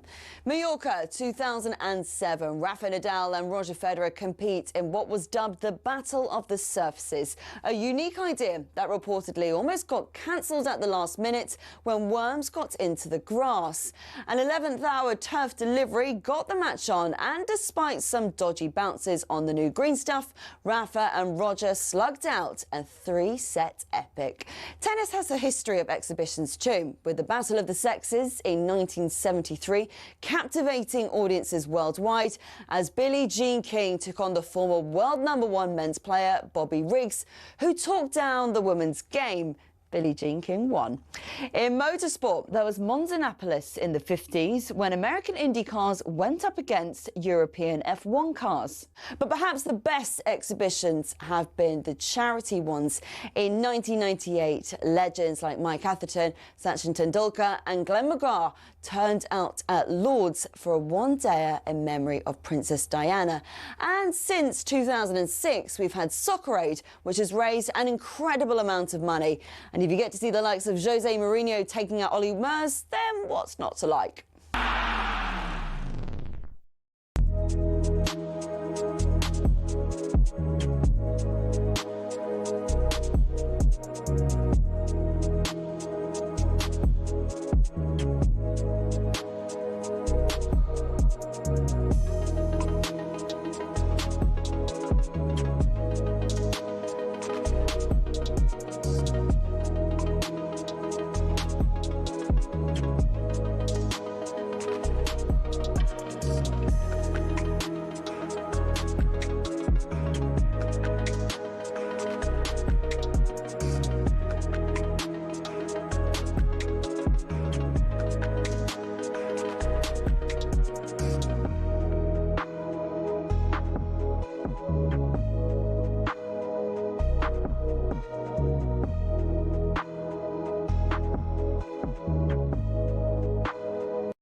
Morning, this is talkSPORT Breakfast at 7:34 with me, Jeff Stelling and Ally McCoist, and Arnold Clark's Real Sale. The huge savings to be had on over 20,000 used cars. It's the Australian Open next week, but Wimbledon is making the headlines this morning. The BBC's coverage of the tournament is coming under scrutiny from the All England club. Here's talkSPORT's Sam Quek with the details. Wimbledon, the All England Lawn Tennis and Croquet Club, have called for the BBC to revamp their coverage of the world-renowned summer tennis tournament. While the BBC will not lose their broadcaster rights of the most popular Grand Slam in tennis, they are being pressured to shake things up as Wimbledon chiefs believe the coverage on the BBC has become outdated and stale. This stems from other broadcast rivals using new and innovative ways of covering tennis tournaments. Sky Sports, for example, who have the rights to the ATP and WTA tournaments, as well as the US Open, began to deploy courtside analysis during matches in the 2025 season. Wimbledon do respect the historic partnership they have with the BBC and do not intend to end it, rather just see some innovative improvements to the output. An industry source said John McEnroe is great, but some of the other presenters and pundits at Wimbledon seem out of touch and not up to date with the players. On the sports bar last night, Jason Cundy had his say, putting the onus back on the All England Tennis Club. Wimbledon have got themselves to blame because you can only wear white, and it's very Wimbledon. What more do they want? Personally, Coisty, I think that the BBC do Wimbledon brilliantly. So do I. It's on 2 channels. Yep. We don't want the gimmicks. We don't want courtside analysis, for God's sake. Just show us the tennis. I tell you what I do think. I wouldn't mind seeing it freshened up a little bit in terms of some of the personnel. I mean, and I'm slightly biased because I really like him. Guys like Nick Kyrgios, right? I think I like listening to him, I like watching him. Obviously, I love listening to McEnroe. McEnroe's brilliant. He's timeless, absolutely timeless. But I'm with you all the way. I think the coverage has been fantastic. I've watched it for since I was a wee boy, and I've loved it. I've grown up with it. But I wouldn't mind seeing one or two maybe new faces into it. But I'm not wanting drastic changes or anything like that. But surely the BBC It's all about they would incorporate fresh new faces if those fresh new faces were available and good enough. Yeah. You know, it's a natural evolving, isn't it, of things like commentary and presentation and things. But, you know, gimmicks. Well, no, I'm with you. No, I'm totally with you. But could you change it around a little bit in the respect that make the coverage in BBC Two slightly different to the coverage in BBC One? I don't know. I don't know. Can you make it appealing to a different audience, a younger audience, by having some younger, fresh faces on the BBC Two channel? I don't know. I don't think, as I said, Jeff, I've loved it since I was a wee boy, and I think the BBC have covered it superbly well. Yeah. I'd be bang against change, you know, and just having young voices on, that's not going to attract a young audience. No, well, honest, you know? well, that's where I'd maybe disagree with you, because I think with the greatest respect, a younger audience would listen to Nick Kyrgios probably before, dare I say it, John McEnroe, because,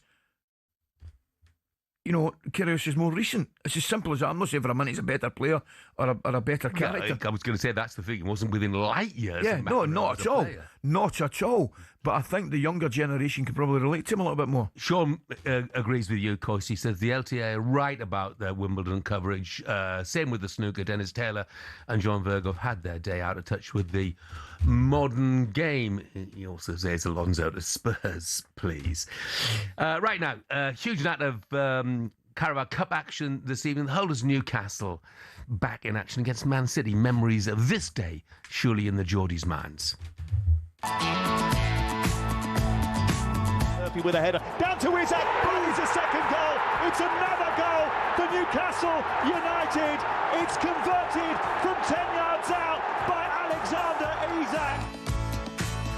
Newcastle against Manchester City over two legs semi-final of the Carabao Cup.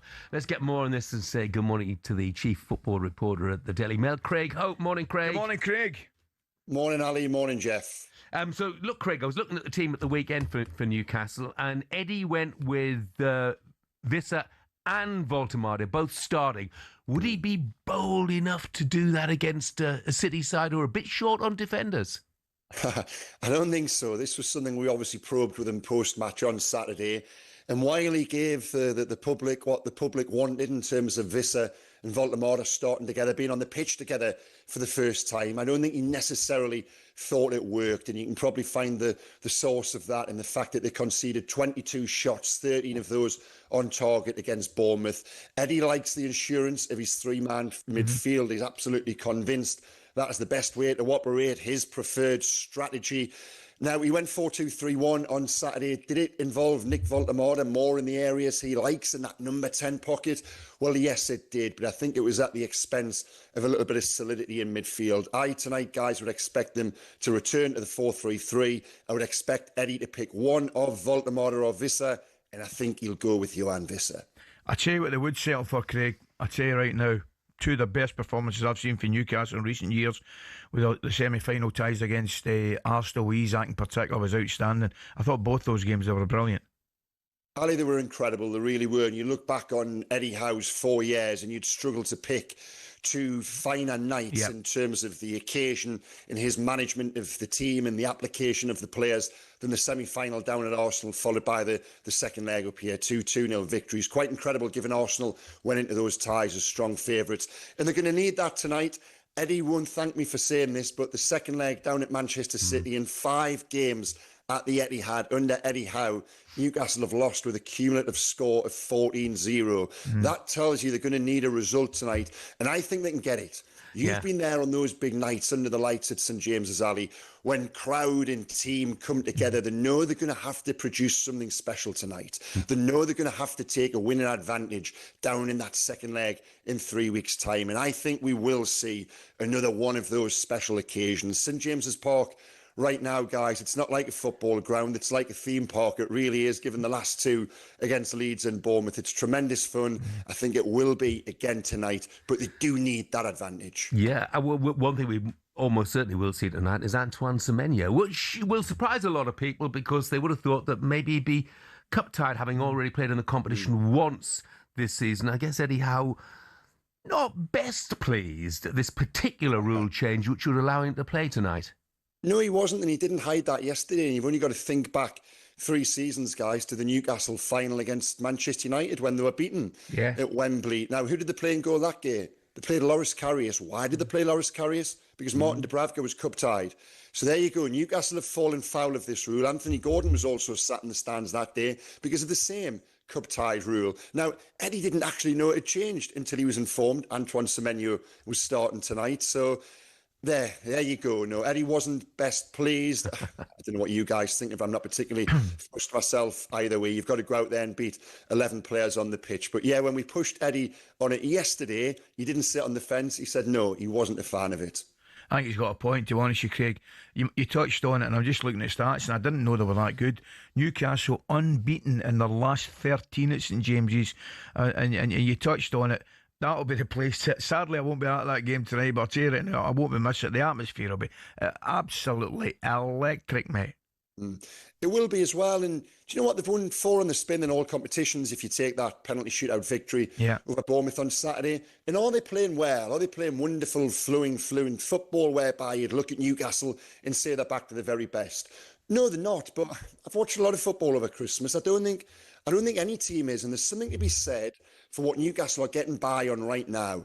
And that is an absolute force of personality, a force of nature. Players like Bruno Guimaraes who enjoy being the centre of attention, who enjoy putting on their superhero's cape and dragging their team to victory. And that is what they're going to need tonight. They beat Man City 2 months ago at St James's Park. You know, Harvey Barnes scored both the goals that night too. He's the cherry on the cake, if you like, right now, for all of that solidity and character they've got behind them. So Barnes plus Bruno plus Joe Linton, they've got players who are in a good place at the moment. Throw in as well young Louis Miley, guys. I don't know how much you've spoken about Miley on your station of late. He's been filling in at right back, a 19-year-old midfielder. He's just a good footballer. You could put him in centre-half. You could put him in goal for the shootout against Bournemouth at the weekend. He probably would have saved 4 penalties, you know. He's tremendous. He's got an outside chance of going to the World Cup. So they've got players who are in a good place. They've got a stadium. They've got a manager. Everything needs to come together tonight, and I think it will. Brilliant. Very much looking forward to it, mate. Very much indeed. Thanks, Craig. Enjoy it, Craig. Cheers, guys. And just to emphasise that record, 2 legs. The next leg's 3 weeks away, which is just a nonsense.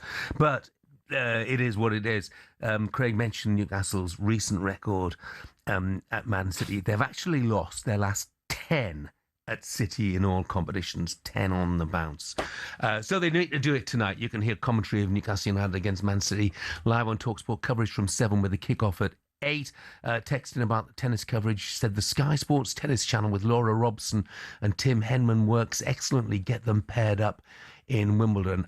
I'm just going to politely disagree with that. And one more from Sai in Kent. He says, Ali, Jeff, asking for commentary to be freshened up with younger voices. Be careful what you wish for. I knew where that was going, mate. Well done. Thank you, Sai. Right, still to come on breakfast. Superstar Breakfast preview on talkSPORT with Travis Perkins. Doing what matters for the trade. Find your local branch at travisperkins.co.uk. We'll be joined by 2 men whose fingertips have played a big part in success on the pitch. Oh, and it's headed goalwards and a brilliant save by Craig Gordon. What a wonderful piece of goalkeeping that is. Produces a shot, it's tipped over the top by Ben Foster. Yeah, Hearts Hall of Famer Craig Gordon, Scotland international, of course, as well. And the former Man U keeper Ben Foster will join us just after 8 o'clock. We'll get the latest transfer news with the man whose fingertips are usually caught in the biscuit tin. Still in my underpants, so nobody wants to see that. No, too right. Yeah. He's never said a truer thing. Alex Crook will be with us as well. That was a look ahead, all thanks to the brilliant Travis Perkins. Superstar Breakfast preview on talkSPORT with Travis Perkins. Bricks on bricks on bricks. Over 40 million available to order with delivery to site. That's one less thing to worry about.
Good morning, 10 minutes away from 8 o'clock. It's Tuesday, January the 13th. This is talkSPORT Breakfast with me, Jeff Stelling and Ally McCoist. Quite a number of subjects. Got you texting now. Mike has texted and said, guys, is it just me that finds the idea of it? Wimbledon and the All England club criticising another organisation for being outdated, a case of throwing stones in a glass house. Thank you very much indeed for that, Mike. And Pompey Adams says, change isn't always the answer. TNT's Ashes coverage was a disaster compared with the big hitters from Sky. Sky do that so well. And I saw bits of the TNT coverage, but not too much of it. And you, I mean, Coisty, you're coming in for a bit of flack here.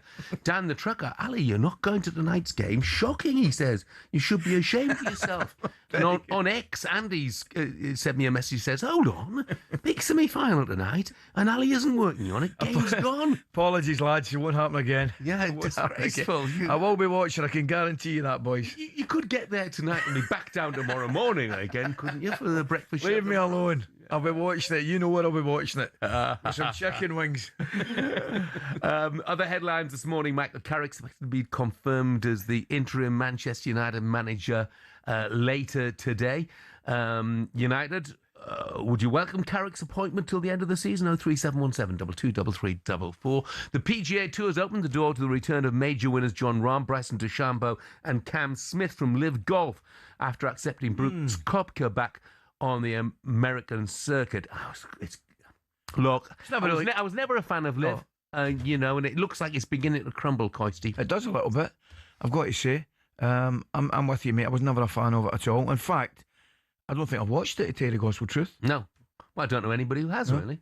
And 42-year-old legendary quarterback and Super Bowl winner Aaron Rodgers was knocked out of the playoffs last night as his Steelers lost to the Texans in embarrassing fashion. Many expect this to be his last game. He was asked afterwards if he's heading into retirement. No, I mean, I'm not going to make any emotional decisions. Disappointed, obviously, such a fun year. A lot of adversity, but a lot of fun. Been a great year, overall in my life in the last year, and this is, a really good part of that, coming here and being a part of this team. So it's disappointing to be sitting here with the season over. So Aaron Rodgers won't be there, but talkSPORT are giving you the chance to be at what they call the greatest show on earth, the Super Bowl on Sunday the 8th of February. Here's the music coming in, Jeff, as well as a pair of tickets for you and a mate. We'll be throwing in a return flights to San Francisco, 3 nights accommodation and spending money, which will all be covered. Now listen up, here's how you enter. For your chance to win, text the word WIN to 83338. Text costs £2.50 plus your standard network rate. Or indeed you can call 0343 418 7260. That's 0343 418 7260. Lines closed 22nd January 26 at 4 p.m. That is, of course, when you'll need to answer that phone if it rings. 18 plus, UK residents only. This is a network promotion. Full T's and C's at talksport.com. So for your chance to win, text WIN to 83338 and do it right now. Mick says, I don't like tennis, so I don't watch Wimbledon. No amount of gimmicky nonsense could make me watch. Conversely, he says, I love football, and the gimmicky presentation is driving me away from watching. Doesn't mean you, Coisty, obviously. On to a story that broke overnight. talkSPORT understands Lucas Paqueta's open to leaving West Ham this month. He was left out of Sunday's FA Cup third-round win over QPR. Wants to go back to Brazil. There's interest from Flamengo. They're talking about a £35 million move. Would that suit everybody, do you think, Coisty? Oh, I think it probably suit the player. I mean, we're guessing, and I said the West Ham fans might tell me I'm wrong, but I'm looking at him. I just the body language, I don't know. He doesn't look happy. I don't think he's playing as well as we've seen him before, or as well as he can. I think he's a terrific talent. I really do, Jeff. I think he's an excellent talent. Excellent player. However, I'm not saying he looks as though he wants away, but I just don't think his body language at this moment in time is telling me that he's really committed to rolling up his sleeves and fighting for West Ham to stay in the top flight. He would argue that obviously if he's at the club he'll do that, but I don't think his form's been what you would hope for. So That wouldn't be the biggest surprise to me. The problem is, I guess, from a West Ham perspective, when you are so short of players, to let one of your most talented players, because I think he unquestionably is one of the most talented players. No doubt. It's just a question of attitude, isn't it? So it's what you need, a big move for them unless they've got a replacement or two lined up. Correct. If they're going to use the money straight away to go and buy a couple. The one thing that West Ham need more than anything is a group of players that are 100% totally focused and committed. That's it.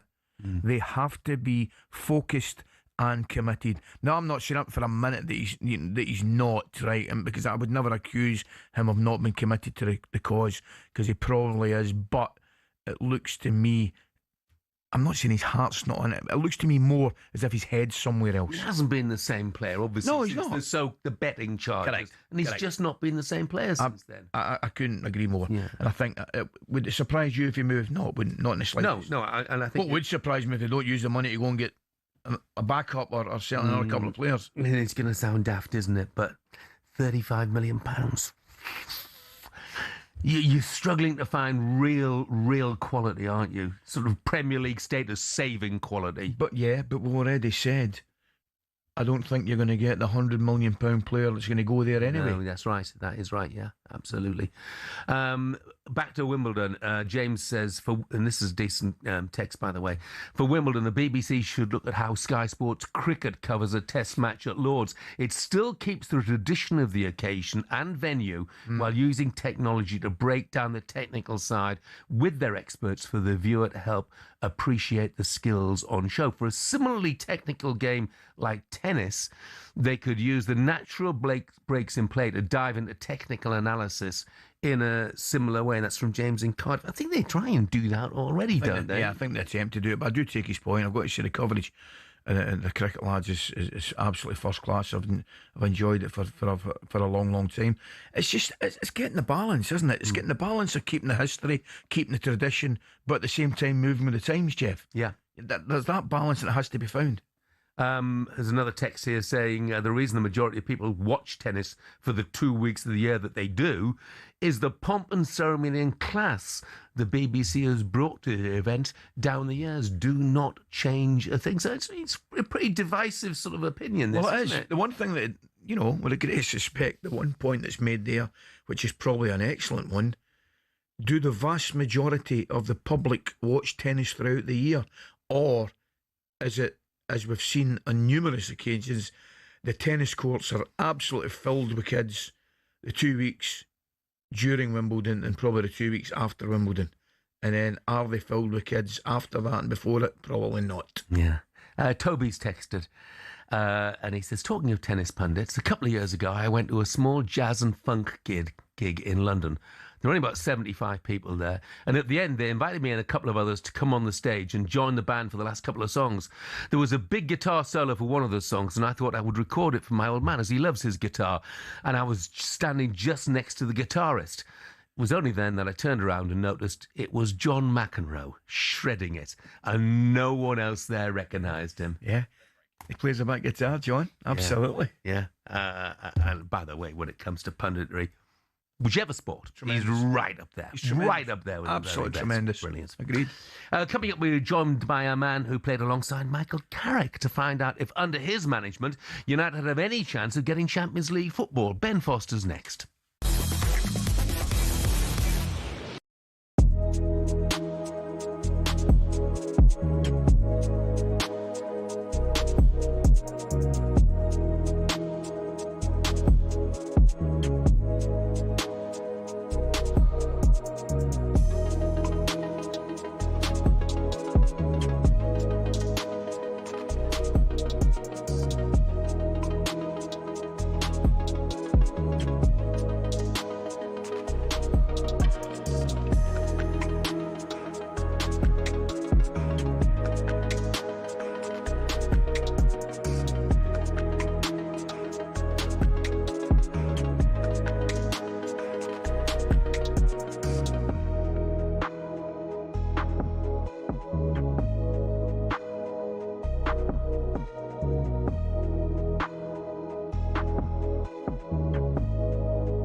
What's your club or country's sliding doors moment?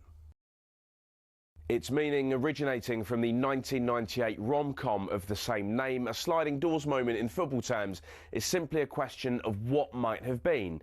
An incident in a game where, had it gone the other way, would have altered history.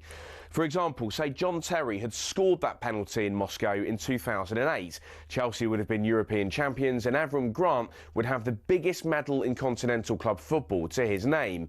It stands to reason then that he would have stayed at Stamford Bridge for a bit longer, meaning that Luis Felipe Scolari wouldn't have got a look in. Would he have done better than the World Cup winning Brazilian, who only lasted till February the following year? And could he have improved upon Chelsea's third-place finish? And as for United, who won the title that season, would defeats in that Moscow final have led to Cristiano Ronaldo leaving the club for Real Madrid a year earlier? And would that have meant that Rafa Benitez's Liverpool won the Premier League instead of them? That's a pretty big butterfly effect, all from one missed penalty kick going the other way. And if you want to dig a bit deeper, there's plenty more that could have been affected. What if Anthony Knockaert had scored his penalty against Watford? We'd have been denied the Troy Deeney moment, sure, but might Leicester have gone on to win promotion to the Premier League earlier than scheduled? And would that have meant that Claudio Ranieri would never make it to the King Power? Would Arsenal or Tottenham, therefore, have been champions in 2016? The most significant sliding doors moment perhaps ever, though, was Paul Gascoigne, Wembley, June 1996. What if this had gone in?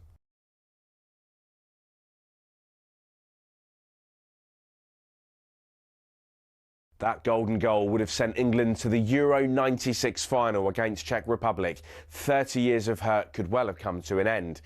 There's so many of these moments that could have altered destiny forever. What if Shearer had signed for United? Would Lampard's ghost goal against Germany have kick-started England's World Cup back in 2010? What if Sam Allardyce didn't get bogged down in all that controversy and denied Gareth Southgate the England job? Does make you think.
Morning, Tuesday, January the 13th, 8:05. This is talkSPORT Breakfast with me, Jeff Stelling Ally McCoist, and Arnold Clark. Save on your next car in the real sale. It's the UK's biggest used car sale. Thanks for all the texts this morning. Plenty coming in, isn't there? Yeah, Brilliant. all sorts of subjects. Chris says, morning, boys. The only time I watch tennis, like snooker and like F1, is when I can't sleep. So they are very, very good cures for insomnia. Gaz says, Jeff, is Coisty got his own time zone? To think that he started the show yesterday morning, then went and did the FA Cup draw and commented on the game last night and is back in the studio this morning. Legend, he says. So I just love going to the games, mate. I love going to the games. Yeah, there's a bit of that involved as well. Yeah. But I do love going to the games. Here's an interesting one, though. Colin, and this is a footballing text. Colin says, morning, Jeff and Ali. Should Liverpool line up Xabi Alonso for a summer takeover from Slot? I really like Slot. On our lowest ebb 6 to 8 weeks ago, I was arguing to keep him and give him time. But sometimes you have to act when opportunities arise. And the next time we need a manager, Alonso will probably be back in work. which is a really interesting point. And that comes from an Arnie Slot supporter, if you like. I mean, it's a really interesting one. I'm just of the opinion right now, yes, Liverpool haven't, I'm saying they went through this tricky period. I think they're now unbeaten 11, by the way. I think they've won 6 and drawn the last 5. But it's where they've come from last season. Last season they were absolutely terrific, Jeff. Absolutely tremendous. And I'm thinking to myself, surely that's given Arne Slot, some money in the bank. I mean, it has to. Yeah, I mean, if a Liverpool fans, I mean, it's one thing Spurs and United fans want to change your manager and things like that. But how can the Liverpool fans possibly be wanting to change the manager? Well, because Xabi Alonso is available now. And I completely agree with you, Coisty, but I do take the point that, sometimes it's all about timing, which is the point I get that too. Liverpool's making. I get that too. But in my opinion, Liverpool are in no way in a position right now where they need any sort of dramatic change at the helm. I don't see it happening. I'll be honest. I don't see it happening. And it shouldn't happen either.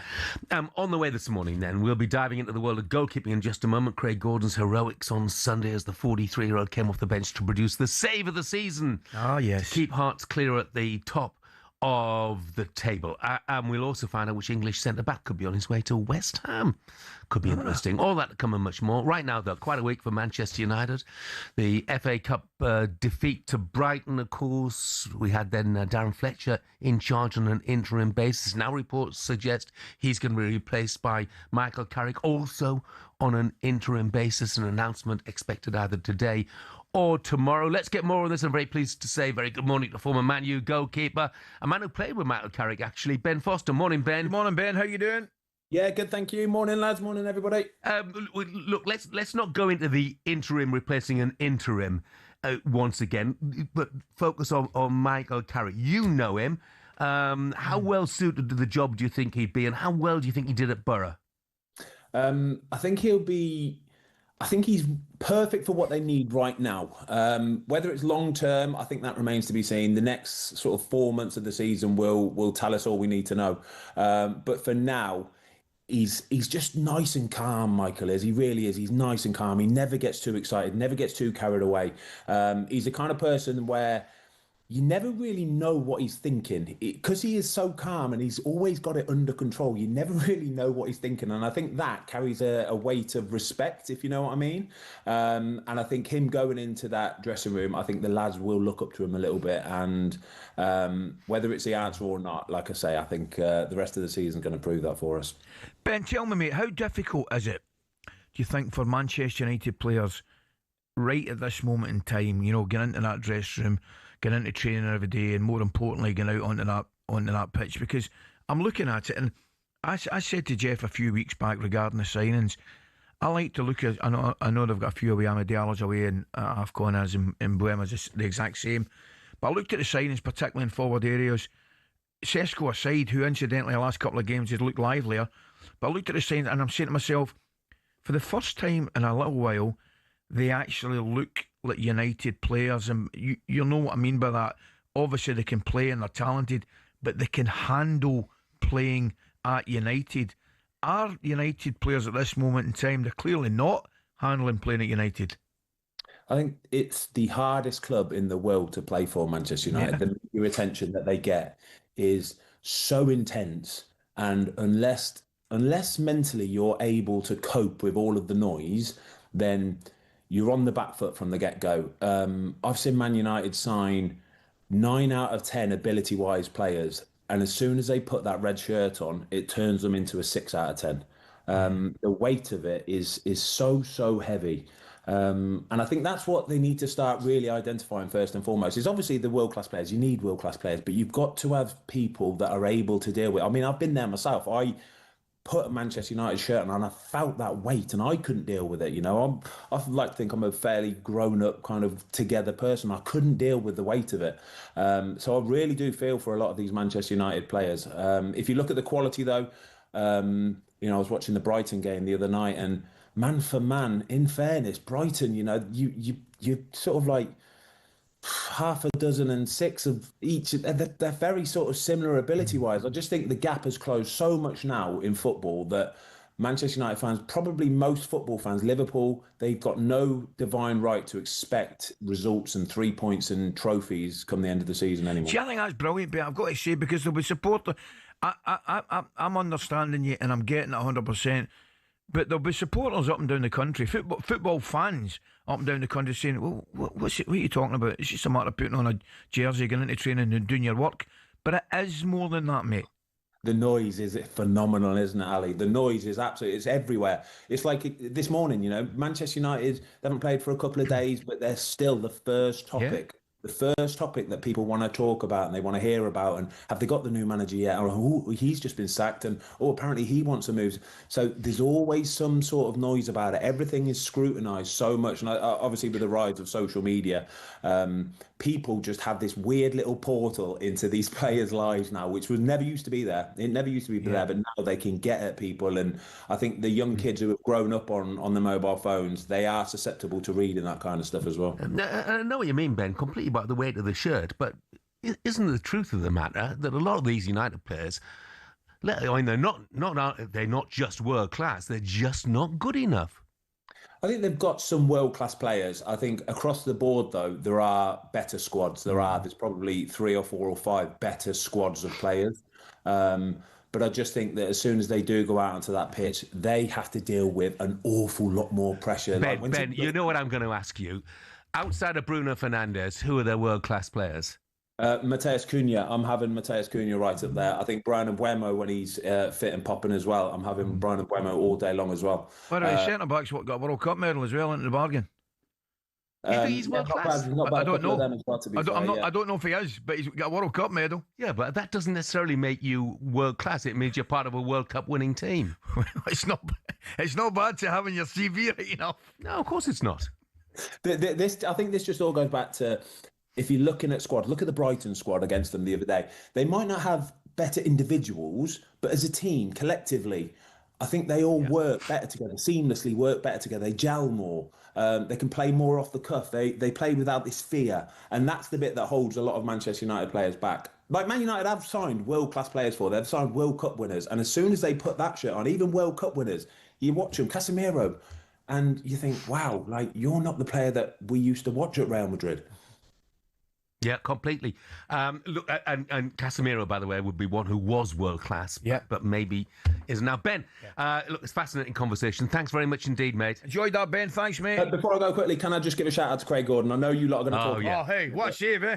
For 43 years old, right, to still have your feet popping as much as Craig Gordon did for that save, coming off the bench, you're sat on your bum for the last however long, right? And he comes on, his feet are popping, firing, and he's able to shift off to his left to make that save. Yeah. Absolutely world class. What a guy. And by the way, you know, a guy who's been retired or almost retired so many times and has just come back from a double leg break. Oh, man, what a story. Tremendous, Ben. Quite right, mate. Brilliant, Ben. Thank you, mate. Thank you very much. Cheers. Ben in Tewkesbury says, morning, boys. For your Jim Ratcliffe, aren't you on the phone to Xabi Alonso today? Surely they can't miss that. Greeno says, morning, lads, talking about Xabi going to Liverpool, get him through that door at Spurs right now. And Zane says, is Alonso even good enough for the Premier League? I have my doubts.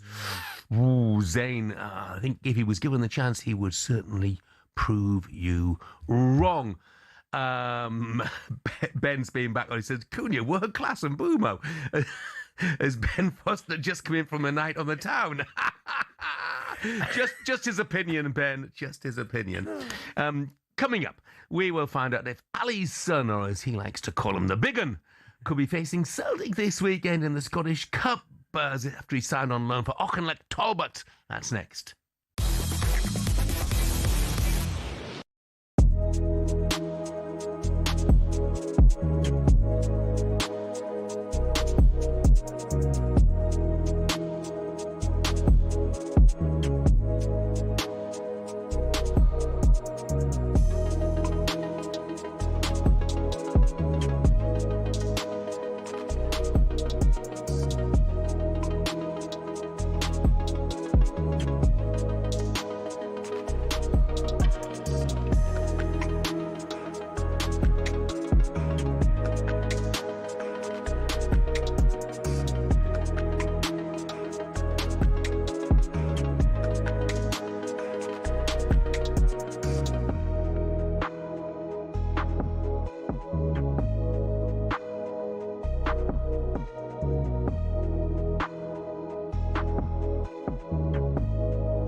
decided you're the best team I've ever seen. You're in my heart, you're in my... Good morning, this is talkSPORT Breakfast. I'm Jeff Stelling Ally McCoist is here, and Tony from Horwich says, fantastic show, Ali, what a legend, using the doctor's TARDIS for yesterday to get everywhere anyways. And he also goes on to say, what about the United job for Xabi Alonso? Go out and get him. Tony's birthday today, by the way. He's 52. Congratulations, mate. Now, McCoist. Happy birthday, mate. Yeah, happy birthday. McCoist, a name that sends shivers down the spine of Celtic fans. As, of course, Ali caused them endless pain during his career. Could we see another McCoist facing off against Martin O'Neill's men this weekend? They take on Auchinleck Talbot in the Scottish Cup. Ali's son, the big un, has just signed for them on loan. Could we see him on the team sheet and the score sheet? Cup tied. I think he's cup tied. Although what I'm going to do is I'm going to get Eddie Howe to give him a call on the Semenyo situation just to see if he can play. No, but I think he's cup tied. Yeah. He's got down to Auchinleck and I'm there a couple of times. Good standard. I've got to say I've enjoyed watching them training. And they've got a massive game at the weekend, and they've had to move it for whatever reason from their home ground to, I think it's Kilmarnock, I think it's Rugby Park it's getting played, which would definitely suit Celtic. I'm just thinking, and I get the finances and all that side, I get all that carry on, but I tell you what, I would love to have seen the game down in Auchinleck. I'd love to have seen it. Just get into that wee tight park. You can get close to players. You can Brilliant. That's what it's all about. I used to love the early rounds of the Scottish Cup because, you know, some of the great names, Auchinleck Talbot, obviously. Yeah. I used to love it when Keith was playing. Yeah. You know, just Keith on his own against whoever. And at one time, they were captained by Cammy Keith, you know, Inverurie Locos. Yeah. I just had this picture of these wild guys coming out, you know. I've managed Rangers against Forest Mechanics. Oh. Right? Did they fix the car before or afterwards? I swear to God, we drew them in the Scottish Cup and went back in, and Viv says, who have you got in the Cup? I says, we've got Forest Mechanics, and she genuinely said to me, are they all mechanics? Yeah. Honest to God. But your one, Keith, there, it'll never be beaten though, and I've told you the one before, on a topic like that, when Wolfgang Wolf was head coach of Wolfsburg. It's a belter, isn't it? Brilliant, yeah. Ben Foster's stirred things up a little, to say the least. Mark and Salisbury says, what a ridiculous, arrogant Manchester United perspective. Shock. Hardest club to play for. The shirt weighs heavier than any other shirt. Excuses. You can't blame the shirt and expectation for poor performance. Maybe they've just bought badly. Mark, thanks very much indeed for that. 8:23. Let's get the latest odds now with Coral and John Hill. The Coral Daily Download on talkSPORT with Coral. We're here for the fans this season. 18 plus, gambleaware.org. John, good morning to you. Very good morning, John. How are you? Good morning, Jeff. Good morning, Ali. Yeah, great form, thank you, Ali. John, just a quick one, John. Have you two gentlemen spoke since... Yeah, but we can do it again. No, let's not, please. We've had that debrief, thank you. What about Saturday? What happened on Saturday, Jeff? Good grief. 4-0, was he bounced back. Dear. I'll tell you what, John. You know, I've supported them for 50 years and I've seen some bad performances. That was right up there or right down there with the very worst of them. We didn't turn up. We got a new owner. Thank goodness he wasn't there, but he will be there next Saturday, you know, when we play Altrincham. And the boys really, they have to step up because, you know, credit to Woking, they were good, but we were. And the boys will all know this. We were abysmal, really abysmal. Yeah.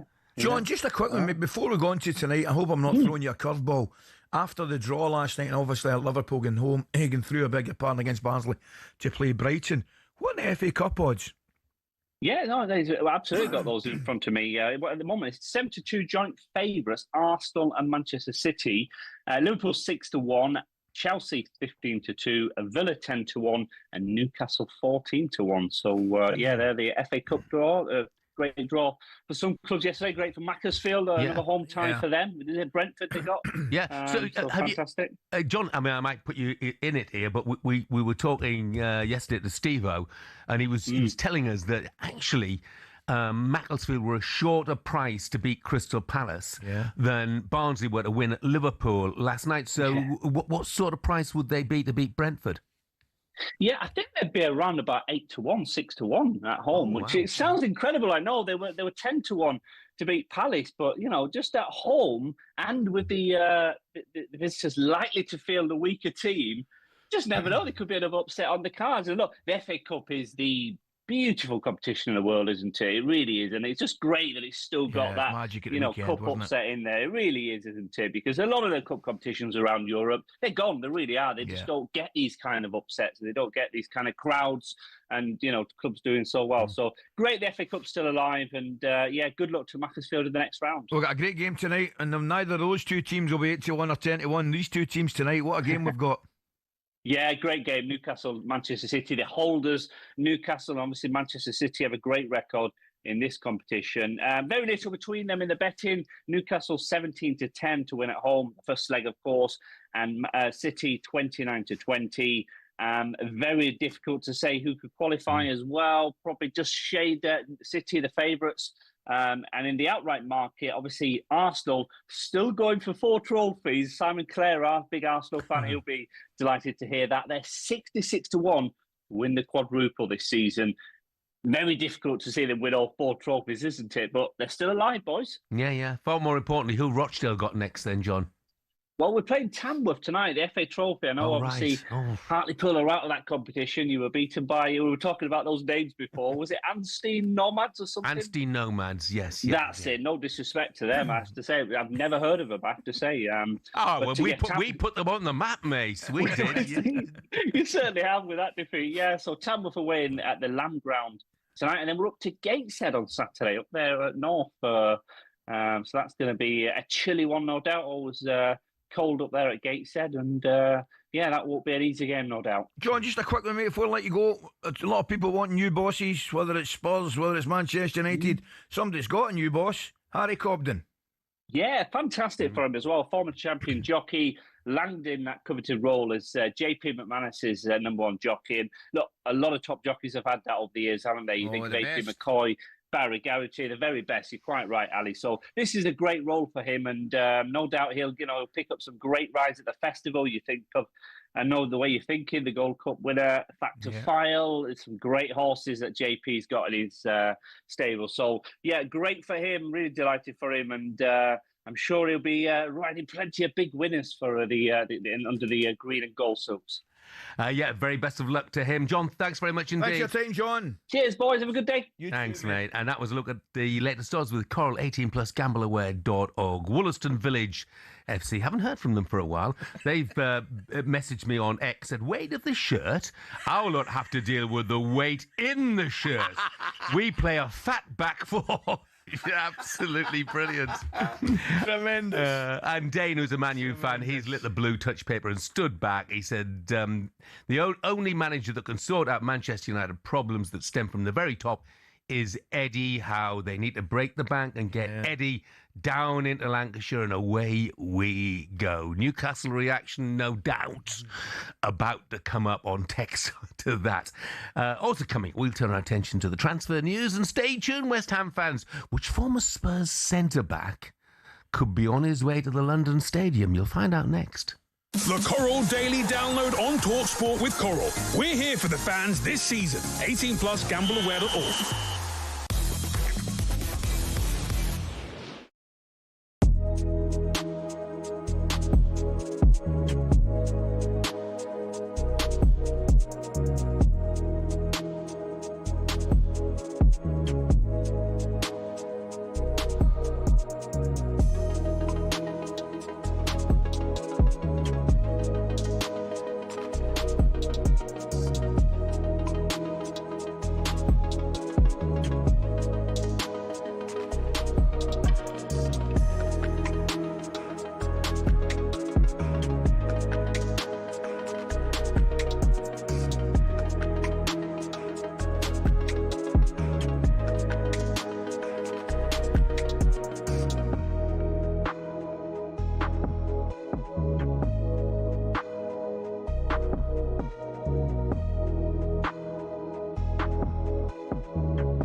Sport is often filled with people trying to make a quick buck, often at fans' expenses. But sometimes someone on the fringes comes up with an exhibition idea that goes down a storm. Let me tell you about a couple of them.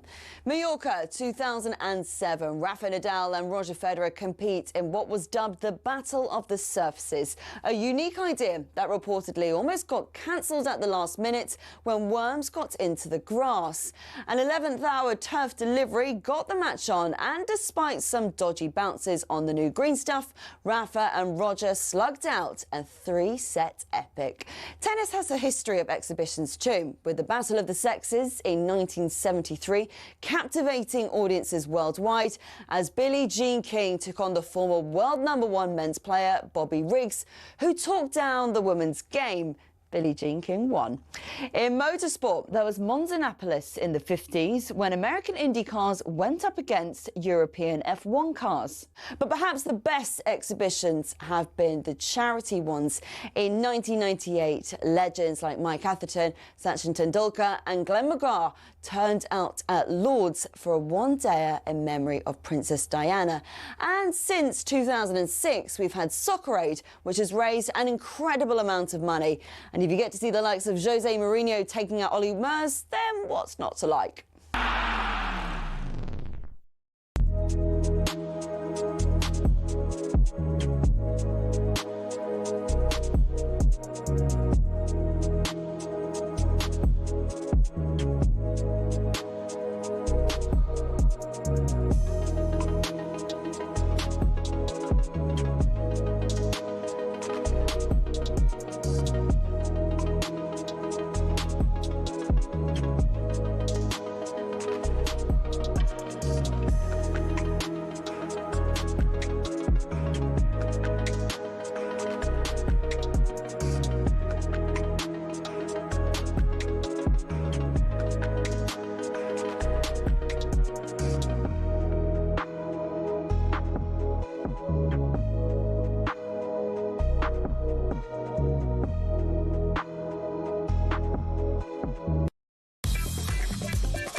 Morning, this is talkSPORT Breakfast. I'm Jeff Stelling.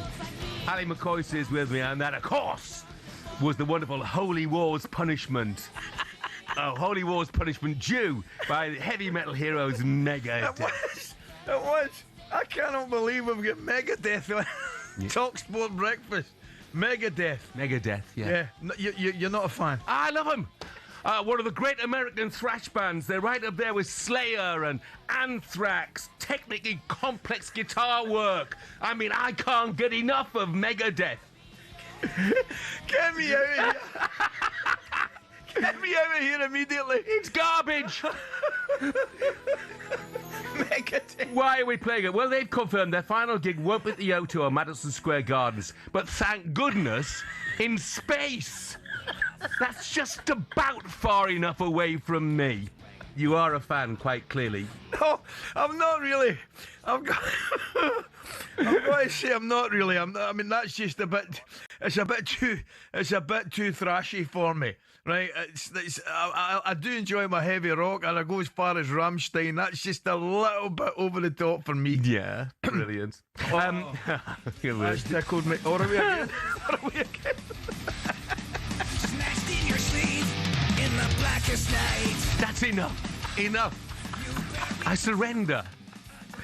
Tony says, lads, there is no West Ham fan on earth who'll be happy to hear which former Spurs defender is coming to West Ham. That's a great line. Thank you very much indeed, It's a great Tony. line. Well, I tell you what, you're about to find out, mate. We are 13 days into the January window. It's time now for a look at who's going where in partnership with Intuit QuickBooks. Rookies Roundup, right here every day. Rookies Roundup, which players are on their way. If an agent's got a story. Hello, Alex Crook. What you got for me? Crookie gets it first. Yeehaw, cowboy! There's a snake in my boot. Transfer window. Breaking news on talkSPORT with Intuit QuickBooks. Tackle your self-assessment and business admin with ease all year round. Search QuickBooks to find out more.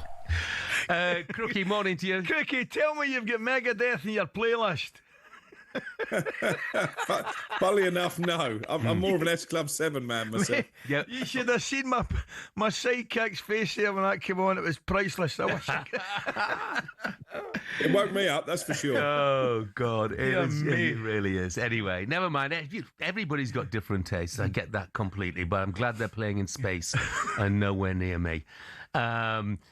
Now, look, we promoted the first potential transfer we're going to talk about, as saying, West Ham fans, which former Spurs centre-half would you like to see at your club?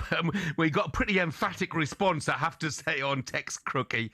But who might end up there?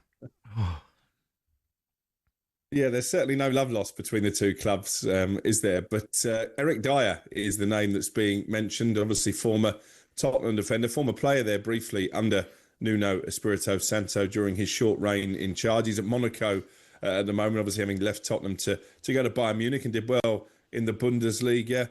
I can understand why West Ham would be interested. I don't think it's gone much further than them being sounded out as to whether they would take Dyer this window, but he's obviously proven in the Premier League. He brings that leadership, which I think is badly lacking in the West Ham dressing room at the moment. So definitely one to keep tabs on. He's not the only centre-back they're looking at. I've mentioned Charlie Cresswell, who's doing well over in France, the England under-21 international a couple of times. And I'm told there's one or two other names on their wanted list as well. The big story I think that we're going to be tracking out at West Ham in the next couple of weeks is Lucas Paqueta. Yeah. Obviously, they've rejected one offer from Flamengo. It looks like he's keen to go back to Brazil. And actually, it's been suggested to me this morning that West Ham officials are fearing he could even go on strike and refuse to play in the upcoming Premier League game this weekend against Spurs in order to try and force through this move. So a little bit of a repeat of the Alexander Isak stroke Johan Wissa situation from the summer, potentially. Yeah. Just on the Eric Dyer thing, Coisty, would you take a punt? I mean, they are desperate. They are desperate for central defence. I'm going to tell you right now, excuse me, guys, but he would not be my first choice or anywhere near my first choice at this moment in time. There's no doubt about it. He's been quality. Of course he has. I don't know. And we'll hear, because the guys will messages in. I don't think right now they need something, West Ham, but I'm not sure it's Eric Dyer. Okay. Conor Gallagher at Spurs, is that just about done, Crookie? Yeah, he was flying over last night into this morning. There's a medical scheduled to take place today. We broke exclusively on talkSPORT. The Gallagher has agreed a 5.5-year contract with Tottenham. The fee is €40 million. This came out of nowhere yesterday afternoon because when I was checking on the situation yesterday lunchtime, it was still Aston Villa very much in the driving seat. Tottenham, I don't think, could really advance their interest at that stage. Then they found out Rodrigo Bentancur was going to miss the majority of the rest of the season. Clearly, that's prompted them into action. And I think this is a good signing for Spurs. Again, I'm going to get accused of anti-Tottenham here, but if I was Conor Gallagher at this moment in time, I think Aston Villa probably would have been a better career move. But fair play to him. Tottenham showed interest when he was at Chelsea. Obviously, it gives him the opportunity to move back to London. I think he believes he's pretty much a guaranteed starter at Tottenham. And the whole driving force between the reason he wants to come back to England is because he feels that if he's playing regularly in the Premier League, that gives him more of a chance of being on that plane for the World Cup next summer. It's a funny one, Crookie. Jeff and I were talking earlier, and I think we're both kind of in agreement that we think Conor Gallagher will be an excellent signing for Spurs, particularly when they get their top players back, when they get their players of creativity, whether it's Kulusevski, Madison. I think Conor Gallagher could be a good fit in there. I want to move on, Crookie, if I may, to the seems like a never-ending saga of Mark Gay. Yeah, well, obviously this was always going to rumble on from when that move to Liverpool collapsed in the final hours of the summer transfer window. He's a free agent at the end of the season. We know he's not going to sign a new deal at Crystal Palace. That's pretty much the worst kept secret in football. So the big question is, does someone pull the cord in this transfer window? If anybody, I think, is going to sign Gay now rather than wait until he becomes a free agent this summer, it would be Manchester City. Obviously, they've got issues defensively with Ruben Diaz and Josko Guardiola in particular ruled out. And I just sense, speaking to people up in Manchester, that maybe that they might test Crystal Palace's resolve with some kind of formal offer this window. I think it's still going to take a hefty fee to prize him away because, of course, Palace have got European football in the second half of the season. They're in a good position in the league to challenge for Europe. And we know that Oliver Glasner doesn't want to lose his captain. But, yeah, I think this is one that could well develop over the course of the next few days and into the last couple of weeks of the window. Crookie, I was reading this week, Marcus Senesi being sought by Juventus amongst others. I mean, Andoni Iraola must be so frustrated as the exit door at Bournemouth seems to be permanently open. Yes, although of course he's yet to commit his future to the football club. He's out of contract in the summer as well, along with the likes of Oliver Glasner and Marco Silva.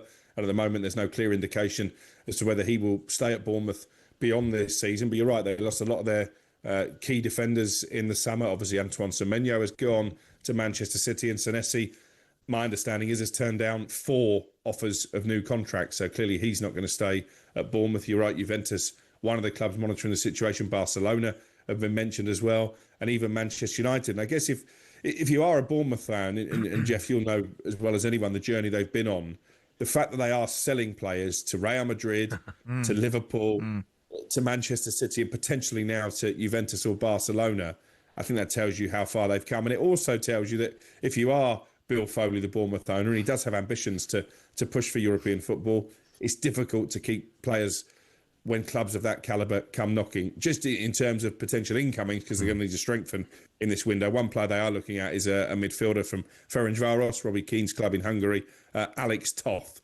There is competition for him from Lazio in particular over in Italy, but that's a deal that Bournemouth are trying to get done in this window. Crookie, there's no doubt about it. Been absolutely outstanding, and you mentioned them harbouring hopes of European football. But at this moment in time, in terms of letting players go, do they just need to keep a wee eye on what's below them? Not this season, I don't think. I think that win against Tottenham was massive, just in terms of putting points on the board and putting daylight between them and the bottom 3. Wolves have improved under Rob Edwards in recent weeks, but it's too little too late for them. I don't think Burnley have got enough quality, and I really do fear for West Ham, even though they're investing in this window. So I think the relegation picture is pretty clear. I do worry about Bournemouth next season, because we've got these new financial rules coming in where you can only allocate a certain amount of your turnover to wages and transfer fees. At the moment, Bournemouth's wage bill is much higher than the cap that will be allowed. So, yeah, they're going to have to balance the books accordingly. And I think this is where the financial rules break down. And I'm sure you've heard from Aston Villa fans this morning. They can't afford in this window to buy Conor Gallagher outright. Yeah. Atletico Madrid want to sell him. Tottenham have come in and they said, look, we're going to give you 40 million euros and we'll give it to you now. That's why he's going to Tottenham and potentially not Aston Villa. And I think for Bournemouth, they probably reached their ceiling with what they did last season, in particular, a record Premier League finish. Because when those new financial rules come in, they just can't compete. They've got the smallest ground in the Premier League. Therefore, they can't generate the kind of revenues that clubs higher up the food chain can. Yep. Crookie, very briefly, when can we expect Carrick announcement? I think this afternoon, Jeff. I'm told negotiations went on late into the night, but it is pretty much signed and sealed now. So Michael Carrick, the new interim manager of Manchester United for the rest of the season, and it looks like his coaching team will include Jonathan Woodgate, former Leeds defender, so maybe that might be a little bone of contention for some Manchester United fans, but obviously he was his number 2 at Borough and they've got a close relationship. Yeah, he's a great boy, Woody. Thanks very much indeed, Crookie. Thanks, Crookie. Have a good day, mate. Cheers, guys. Jack says, you've made my morning playing Megadeth on breakfast. Big shout out for Dave Mustaine for years of service to music. Hilarious, Jack. And Stephen says, Jeff, praise the Lord. There's no air in space. No air, no sound. More importantly, no Megadeth. Posh! Let's look ahead to the next hour of the show with Benchmarks. Superstar Breakfast preview on talkSPORT with Benchmarks Kitchens and Joinery. Get trade prices on kitchens to suit all styles and budgets at Benchmarks. We've got a jam-packed last leg of the show, and I promise you no more Megadeth. Xabi Alonso's up for grabs. Liverpool fans, do you want him in now? Give us a call. We'll be hearing from you at 9 o'clock. Manchester United fans as well. Would you want him? Would he come to United? Here's what Alonso's former teammate Jermaine Pennant had to say on that idea. Absolutely not. 03717 223344 is the number to call. And we look ahead to a huge semi-final in the Carabao Cup. Lee Clark will join us to preview Newcastle United against Man City tonight. Up next, though, it's the man who made the save of the season over the weekend. Craig Gordon's up next. And that was our breakfast preview with Travis Perkins Hire. Superstar Breakfast preview on talkSPORT with Travis Perkins. With 250 hire branches nationwide, it's easy to hire at Travis Perkins.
Good morning, this is talkSPORT. Breakfast 10 minutes away from 9 o'clock, Tuesday, January the 13th. I'm Jeff Stelling Ally McCoist is with me. I've got a great text from Gordon from Dunning. He says, if you like Megadeth, well, I don't, Gordon.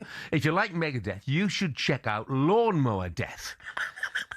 The band members changed their names so that the first name had something to do with lawnmowers and the last name had something to do with death. The lead guitarist, Qualcast Mutilator, is sublime. Lawnmower Death. And one of the boys, Spikes, put me firmly in my place just to educate me and tell me that Rammstein is in fact industrial metal, just to confirm out there for those of you that were worried. And Dan in Oxfordshire has said Ali needs to get some apocalyptica in his life. Ever heard of them? No, you beat me that one, Dan. Yeah. I thought I knew my sort of industrial stroke thrash metal, but clearly not.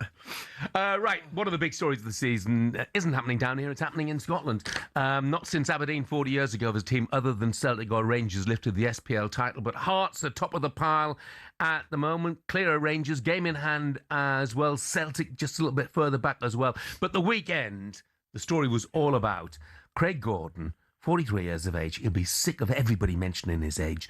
Coming off the bench and pulling off a wonder save in added time to preserve 3 points at Dundee. And I'm delighted to say that the Hearts Hall of Famer himself joins us right now. Craig, good morning. Good morning, Craig. How you doing?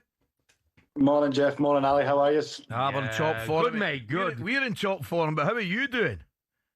Yeah, and then not too bad, thank you. I wasn't sure where I came in that conversation talking about metal and death, so I was a little bit confused. But now, let's talk about some football. Now you get it all in this show, mate. Listen, I'm going to say to you, I mean, the season, the story of the season, no doubt about it, north of the border, Craig, has been Hearts' level of performance, which has been absolutely outstanding. I think I'm correct in saying beating the Old Firm home and away, magnificent. A sore one against Hibs, obviously, last week. But just how important, going down to 10 men, was your 3 points up at Dundee? Yeah, it felt huge. At times during the season, things like that are going to happen, and we're going to get tested, and we're going to have to find a way to win matches. I feel as if we've been doing that of late with a few 1-0 wins, but we just need to keep going. We've got another game tomorrow night, so it's about preparing and recovering from Dundee and going again and trying to win another one. I mean, obviously you made plenty of great saves over the years, Craig. Is that right up there with the best of them? I think potentially. I think also for what it means at the end of a match where it's almost the last play of the game to make the save, to win the 3 points. It feels significant, but also just where we are in the league at the moment to keep that gap above Rangers and Celtic. The feel-good factor that's around the club, just to keep that for another week, to keep us going, keep the momentum going. It felt pretty good from that point of view. It's amazing, Craig, looking at the side. Clearly, I think the spine of the team's excellent. The team overall has been excellent, of course it has, and they've been a great watch. But in forward areas, obviously Shankland knows where the back of the net is, excellent finisher. Claudia Braga's been an incredible signing. Devlin in the middle of the park, I think, has been outstanding. But I want to ask you about the two centre-backs. Yeah, I love your two centre-backs. Obviously, Finlay and Big Halkett, who I know really, really well. Solid citizens, good centre-backs, and can defend. For a goalkeeper's point of view, they must be a joy to play with. Yeah, absolutely. That was my first minutes of the season at the weekend with them, and yeah, they headed absolutely everything out the box. I think Dundee had over 40 crosses second half when they were putting us under pressure, and they headed everything bar one. They were absolutely fantastic. They have been all season. We've got a great goals against record, and I think it's no small part down to those guys being so solid. But as you say, the spine of the team has been great. Defended really well, and when we do have that quality up the other end of the pitch, we're always likely to nick a goal as well. Yeah, I mean, it's been some season, hasn't it? We haven't played much, but that win at the weekend and your other appearance, the win over Denmark, I mean, it doesn't get much better than that. And I'm looking back, Craig, I know you probably get so sick of people mentioning your age, but your Hearts debut was 24 years ago, and here you are in the first team again now. Maybe on the way to winning a title, and maybe on the way to a World Cup. You must have to sort of pinch yourself sometimes. Yeah, I mean, I'd never have imagined I'd still be going at this age, but yeah, it's been great this season. Maybe playing just every now and again has suited me at this age to have a good gap between games. But yeah, it's been incredible. The games that I have been involved in. The way the club is going at the moment, it really is a joy to be part of. And yeah, I'd like to try and keep going for as long as I possibly can, help the team out as much as possible and see where we get to. Well, I'd personally, mate, I'd love to see you on that plane to the World Cup in America with the boys. I think that'd be fantastic. But before that, I want to ask you a question with Derek, right? I mean, it's common knowledge. I'm a big fan of Derek. I think he's a tremendous manager. I think he's proved himself wherever he's gone. How is Derek handling the balance, Craig? Because I think the balance in this next question is really important. How's he keeping everybody's feet on the ground, right? But at the same time, making people believe that it's possible? I think that's probably one of his biggest strengths. He's really good in the dressing room, the way he talks, the way he handles players, how he speaks to them, how he deals with the players. I think he's really top notch as far as that side of the management, and that's exactly what we've needed this season, to be able to integrate as many new players as we have with the new signings, but also to make everybody feel so important. The subs that are coming on, you can see the guys that are coming into the pitch that they're making a huge difference for the team, working for the team, and that's the way it has to be, because obviously we still need a lot of things to go in our favour if we're going to continue this run. But he's a massive part of what we've achieved so far. Brilliant, Craig. Look, what a career this has been. Great story, mate. And wish you the best of luck for the rest of the season and in the summer as well. Yeah. Cheers. Thank you. Thanks for your time, mate. All the best. He's amazing. Just bear in mind, he's come back from a double leg break. Yeah, I know. You know? A really bad one. Yeah, really. He was inducted into the Hearts Hall of Fame in 2007. 2007. 19 years ago. 19 years ago, and here we are. He's in goal for them again now. Incredible. Some news, by the way. Manchester United have confirmed they have reached agreement in principle to appoint Michael Carrick as interim head coach until the end of the season, and the deal includes the former midfielder's proposed staff. It's just subject to finalising contract details. An announcement expected very shortly. I think people are making up these names, by the way. Tell Ali to listen to the band Death Grips. He might be into them. And another one here for some real industrial Rick. What does that mean? Check out Hoodlum Priest. Just crazy. If you miss it, Ali's favourite band, Megadeth, are playing in space, which has sparked that metal theme on the show this morning. So let's finish this hour with a bit of a band I mentioned a couple of minutes ago. I thought this was made up, but apparently not. Lawnmower Death. This classic is called Spooks in the Snooker Hall.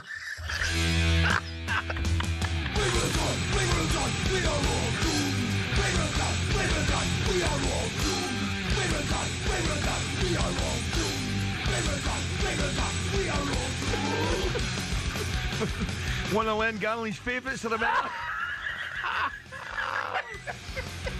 Yeah, I'll have it right there on my playlist next to the Spice Girls. Coming up, we're taking your calls and whether Xabi Alonso being available means your club should come for him now. 03717 223344 is the number to call.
Tyson Fury, Floyd Mayweather, Canelo Alvarez. Just hearing these names makes you think money and the hundreds of millions of dollars, pounds or Saudi riyals in boxing. But that's at the top. At the bottom, it isn't quite the same. Even for those on the rise, there's not an awful lot of cash in the boxing world. And if you're just starting out, well, it can be a very costly exercise indeed. But don't take my word for it. Here's the former European champion, talkSPORT's Spencer Oliver. You're turning professional and you're boxing, let's say, York Hall on a non-televised fight. You have to sell tickets to earn any money, but you have to cover the wages of your opponent as well. So if you don't have the ability to be able to sell enough tickets, you effectively have to pay to fight. A far cry then from Jake Paul facing Mike Tyson in 2024, when the purse was reported to be around £48 million. But the vast amounts of cash lining the top dog's pockets isn't the norm in a typical fight. Let's say you're lucky and you get between 5 and 10 grand. You're going to get 10 grand max for that. 10% goes to the trainer, 25% goes to the manager. Then we've got the tax man to pay as well. So we're cutting that money in at least half. So now you've got 5 grand for a 10-week camp. So you're talking about a guy here earning, he might be clearing 500 quid a week. How do you support a family on that? So boxers chase the dream. And, you know, there's probably 2% of them that actually make it. So say you do make it and you start to rise up the ranks. Strikers Boxing, a training academy, says the mid-tier fighters can earn more, somewhere between £10,000 and £50,000 a fight, depending on record, profile, opponent and popularity of weight class. It's only at the top level does the real cash start flowing in, with the top-tier professionals, i.e. those going for titles, earning 6 figures a fight. Something else you'll have heard of is the terms prize fighter or journeyman. A prize fighter is, as it sounds, someone who picks up fights where they can and gets a nice big check if they win. Journeymen are the fighters who take on up-and-comers, effectively used for experience in the ring. Even if they're going up against a real prospect, a young Anthony Joshua, for example, these guys will be lucky to earn more than 10 grand. So the average boxer isn't as rich as you'd think.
Good morning, 6 minutes past 9 o'clock. It's Tuesday, January the 13th. This is talkSPORT Breakfast with me, Jeff Stelling Ally McCoist and Arnold Clark's real sale.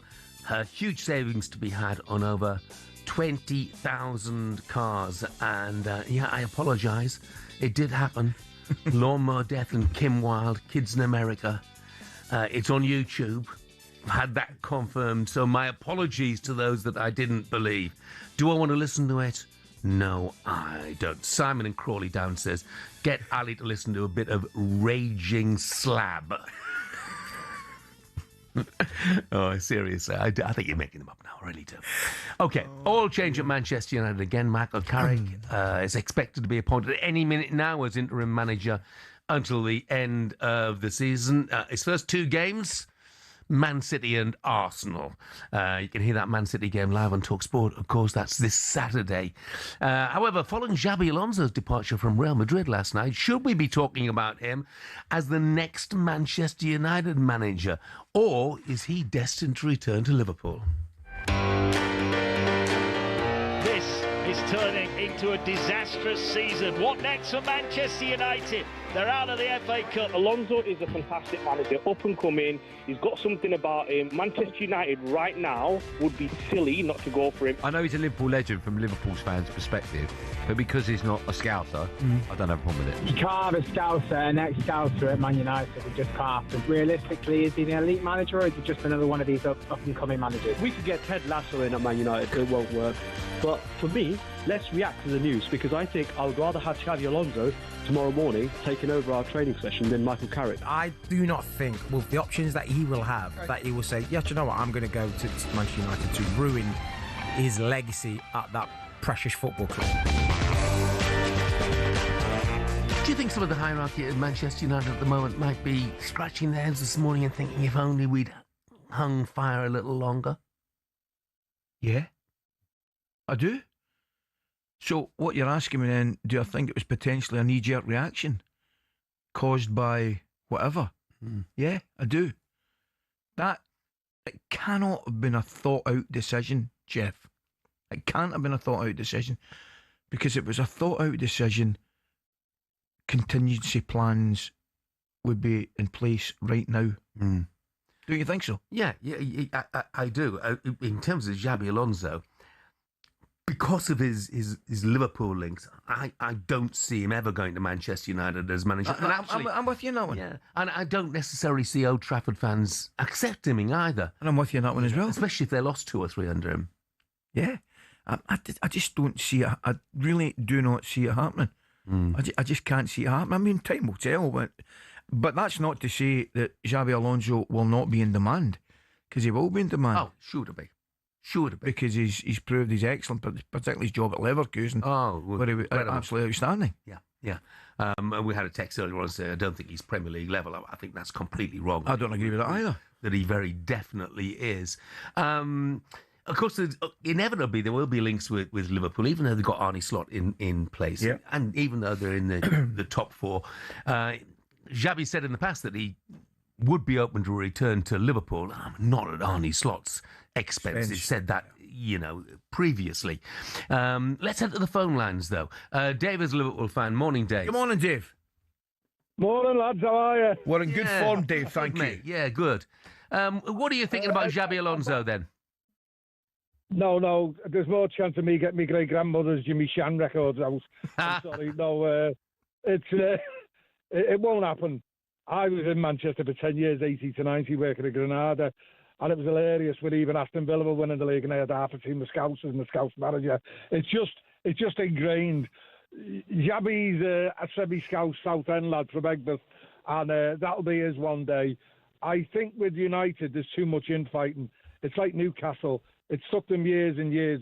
There's too much going on in the background. And United remind me of us in the early 90s, where they just can't seem to get it right. I do agree. It's like when Bob Paisley took over from Shanks Ali as well. Shanks was turning up at Melwood. In the end, he had to say, Bill, look, you'll have to stay away. Yeah. But I think that's the same with Ferguson and that. Even the great Sir Matt Busby, in the end, it got that silly Frank O'Farrell when he took over. It was like a dog chasing its tail, and then that's what happened. But no, in answer to your question, no, I can't see that. I think with Alonso, he'll be a Liverpool manager sooner rather than later.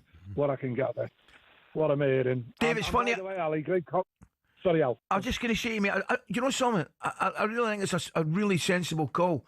I could see Xabi Alonso somewhere further down the line, and I think you make an excellent comparison in seeing Manchester United right now where Liverpool were in the 90s. So my question would be to you now, what are United going to have to do to turn the corner like Liverpool have done? Well, they need to clear out from the admin that way because... Carrick's a decent lad, but this is a different kettle of fish managing a team like United. They they could do with someone who, you see, they had people like Van Gaal and Mourinho coming in, but they had to put up with all what was going on in the background. You know what I mean, Ali? Yep. You get that job yourself, and you've got Ferguson in the background. It won't work, and it's not working, mate. It needs a root and branch clear out, like Newcastle seems to be getting their act together after about 50 years. Dave, thank you very much indeed. Great call, Dave. Joe is next up. Morning, Joe. Good morning, Joe. Morning, guys. It's Plant Pot here. How you doing? Hello, mate. We're doing well, mate. How about fine, yourself? thanks. Yeah, I'm good. Just to weigh in here then, I think I'd love to see Alonso as soon as possible at Liverpool. 100%. I can see that happening. Definitely. And you guys know, I've kind of been, on more kind of the slot out routes for a while now. And since I called, after that Forest game, after that City game, we haven't really improved. We're on an unbeaten run. Yeah, we haven't lost for a while. And yeah, we're getting some results, but the performances are really poor.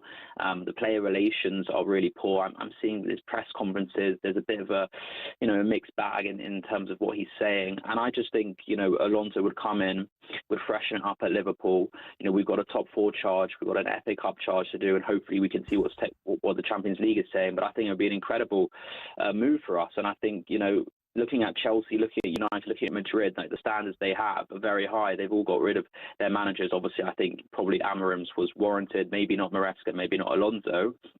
But I think we should take a leaf out of their book and actually, be ruthless and seize this opportunity with Alonso and think, this is a man for a project. This is a man with fresh ideas. This is a man that went unbeaten with Leverkusen. This is a man that won treble with Leverkusen. He's got Liverpool in his blood, and he can galvanise the squad. He can galvanise the youth, and really kind of turn a page for Liverpool maybe next season. Joe, thank you very much Thanks, indeed. Joe. Got lots of calls. Let's press straight on to Luke, who's a United fan. Morning, Luke. Good morning, Luke. Morning, boys. How we doing? We're in great form, mate. What about yourself? What have you got to say this morning? I heard Andy Goldstein and Darren Bent speaking about this as well yesterday, and I don't get the big fuss if I'm being honest. If it was Steven Gerrard or Jamie Carragher or someone like that, I'd get it. They are Scousers, and like the previous caller just said, they have got Scouse blood in them. But Xabi Alonso is a Spanish player. Okay, I get it. Had a great career at Liverpool, but he's a manager now. And what everyone's forgetting is that Sir Matt Busby, the great Sir Matt Busby, played for both our biggest rivals, Manchester City and Liverpool. I mean, he was at Liverpool for nearly a decade and even captained them, I believe. But yeah, he's an absolute legend for the club. So I think people need to sort of separate the player to the manager, especially on this occasion. Yeah. So I wouldn't have a problem at all. And would you take him right now? I would take him right now. Yeah, I'd definitely take him right now. I don't think it's going to happen because it's not. It sounds like talks are going to with Michael Carrick to advanced stage. But if this had happened maybe a week or so ago, then maybe I think it possibly could have happened. Luke, thanks very much indeed, mate. Thanks, Luke. We're just going to squeeze one more in very quickly. Ranj, who's a Liverpool fan. Morning, Ranj. Morning, Ranj. How are you? Morning. Fantastic. First thing I'd like to say is, why would Alonso go from toxic Real Madrid to toxic United? Liverpool legend, he'll bring the best out of Florian Wirtz, and they're a young side. He'll bring the best. At the moment, all the players at Liverpool are screaming for direction and management. Slot's too calm. He doesn't give them anything. Alonso's going to go in, new ideas. We'll win everything with him. Ranj, a quick question. What's changed with Slot this season then to last season? Okay. When he was absolutely tremendous and Liverpool won the league at a canter. I'll tell you exactly what's happened. Slot's come in last season and he's toned it down from heavy metal. And now he's gone super slow. He's super toned. And they're just passing it about. Whereas Klopp last season, season before that, they were playing very heavy metal football with Slot. He took everything out of him. That's what's changed. I don't necessarily disagree with you. To be honest with you, I'm watching Liverpool. I've seen Liverpool a few seasons, but if I could say about Liverpool last night... There's no press at all. No press. Diaz used to be there, Nunes, Elliott. Everyone used to press. Gino and Eldon. You had Fabinho, Henderson, Millie, Mane, Bobby. They all used to press the death out the other team. Now there's nothing. Ranj, thank you very much indeed. Thanks for calling, mate. Masses of reaction coming in. Bits and Ryan posted says calls. Manchester United are waiting for Thomas Tuchel. They've just hired an interim to the end of the season, as Tuchel's out of contract after the World Cup, of course. He might be, if England win, he might be in demand elsewhere. If England don't win, he might not be in so much Calm demand. down, Jeff. Yeah. So, a reminder on United. Michael Carrick expected to be announced as interim manager very shortly. His first game live and exclusive on talkSPORT, the Manchester derby this weekend. Up next, we'll turn our attention to sporting directors and whether their prevalence in the game today will eventually be the death of the traditional manager. That's next.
Good morning. This is talkSPORT Breakfast, 9:22, Tuesday, January the 13th. I'm Jeff Stelling Ally McCoist is with me.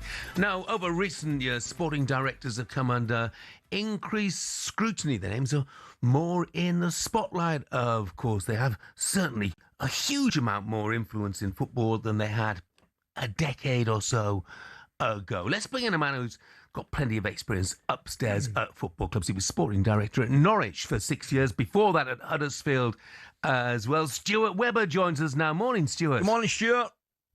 Morning, guys. How are you? Well, thank you. Really good, thanks, mate. Look, I mean, I would imagine when you first joined Huddersfield back in 2014, there were very few sporting directors. How times have changed.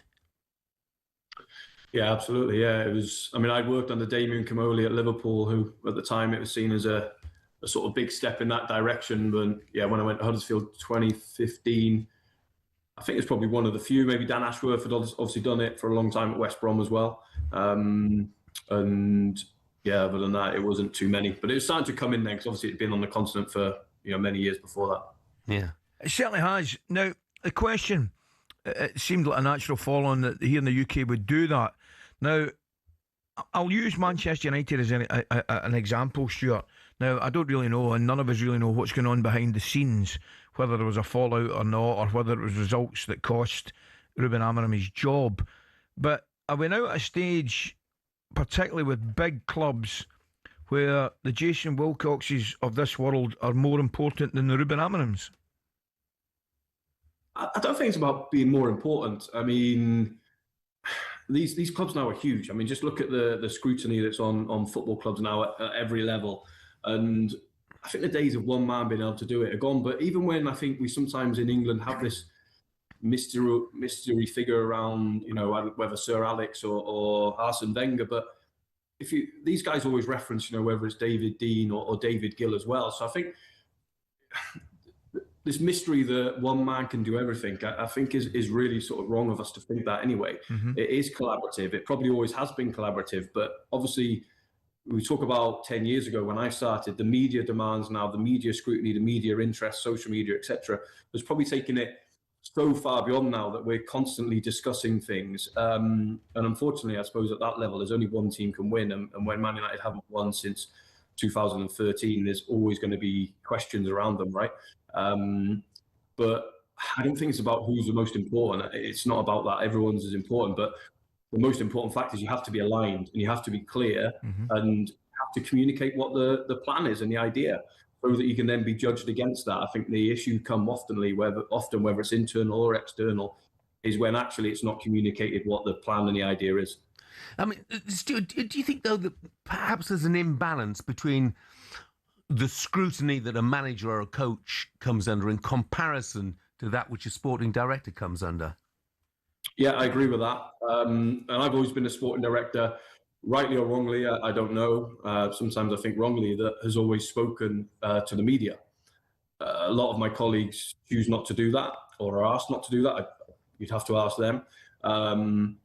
But I think they should speak more, and I think we should be under more scrutiny, because I think the job of the head coach, manager, whatever we want to call him, is incredibly difficult, and they're constantly under the spotlight. And I've always believed that the head coach or manager shouldn't be the club spokesman. And often they become the club spokesman. Why? Because they're the only person who speaks. And I think then that becomes a difficult and lonely place for them. And then you have the self-preservation. Then they might say something when they're in an emotional place after a game. And then, of course, everyone in the media overanalyzes that. And then before we know it becomes a big story.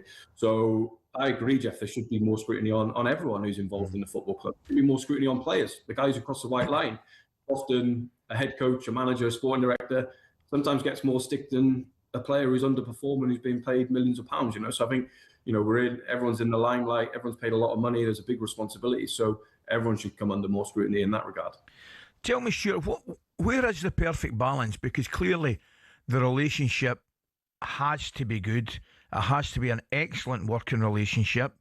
Now, the sporting directors, what is his best job? Because if I'm sitting here as a manager, I'm thinking the best sporting director for me is a sporting director who I can have a great relationship with me and will do his best to get the players that I want? Yeah, I think it's the best ones who support. I think they know when to support, they know when to ask questions, because also a head coach or manager needs to be accountable as well in a football club. I think sometimes they can be put on an island where they're untouchable. That's not right either. We're all learning. Often, if we look at managers and head coaches now, they're actually getting younger and younger. You know, so what, a 35-year-old head coach has all the answers when he finished playing 2 years ago? I'd be surprised if he has. So I think it needs to be a relationship where everyone can challenge and check each other. I think the topic on the players they want, I'd always go back on that and say a head coach is an expert coach. Okay? So what does that mean? He's an expert at spotting a player?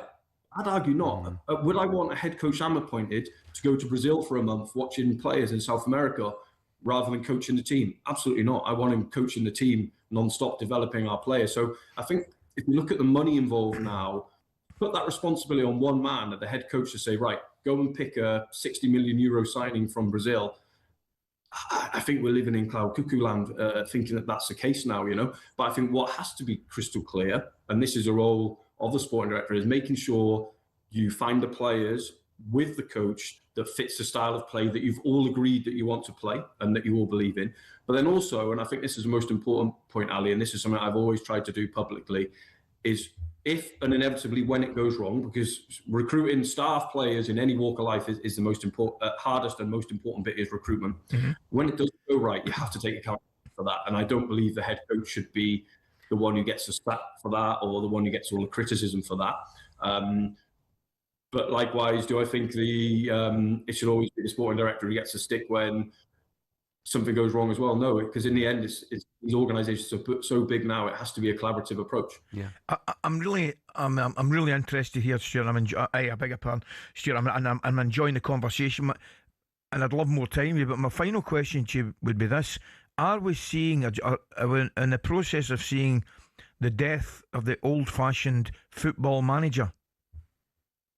I think that died a few years ago. I think the day of the manager negotiating contracts, dealing with agents, watching games non-stop's gone. Because if you look at the modern coach and the way they're being taught now, the amount of analysis they do, the amount of media they have to do, they actually haven't got time to be, as we know, an old-fashioned manager, because they actually haven't got the time and space to do that. So I think that died quite a while ago. And I think now it's about, and this is why people should come out and speak, who are in my positions, to help educate and let people understand exactly what a modern club is, where maybe you've got 800 staff now as opposed to maybe it was 30 staff 20 years ago. So these are big organisations now. How's life in Japan, Stuart? Good, thank you. Yeah, very different, but really enjoying it and loving working for Red Bull, and the experience of being part of the multi-club is amazing as well. Brilliant. Look, before I let you go, I've got to say, my boy Matt went and did some work experience at Norwich when Stuart was there, and Stuart, he sends his regards because you were so kind and so helpful to him when he was there. So thank you very much. Some regards to Matt, please, Jeff. Thanks for your time, Stuart. Thanks very much. Ali, great to meet you. Great to talk to you. Thank you. Yeah. Have a good day, guys. Thank you. Could have done another 15 minutes here. He talks brilliantly, doesn't he? He's enjoyed that. Realistic. Enjoyed that. Yeah, very much so. Coming up, we'll turn our attention back to talkSPORT's live Carabao Cup semi-final action tonight as Newcastle host Man City. Has Harvey Barnes proved himself to be Newcastle's key player this season, top scorer? We'll discuss that next.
We know sport is full of money, and when it comes to exhibition matches, it is the cash involved that gets them off the ground.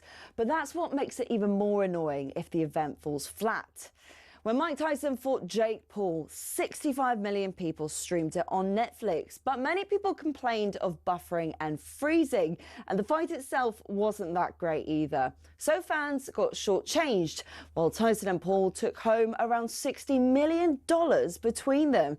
Another one with a huge prize pot was Tiger versus Phil in 2018. That had £9 million. But again, the pay-per-view had streaming issues. Miking up the players was an anticlimax too, and the golf itself was bang average. When Ronaldo went to Saudi, we all knew money was the driving force, given his salary of £177 million a year.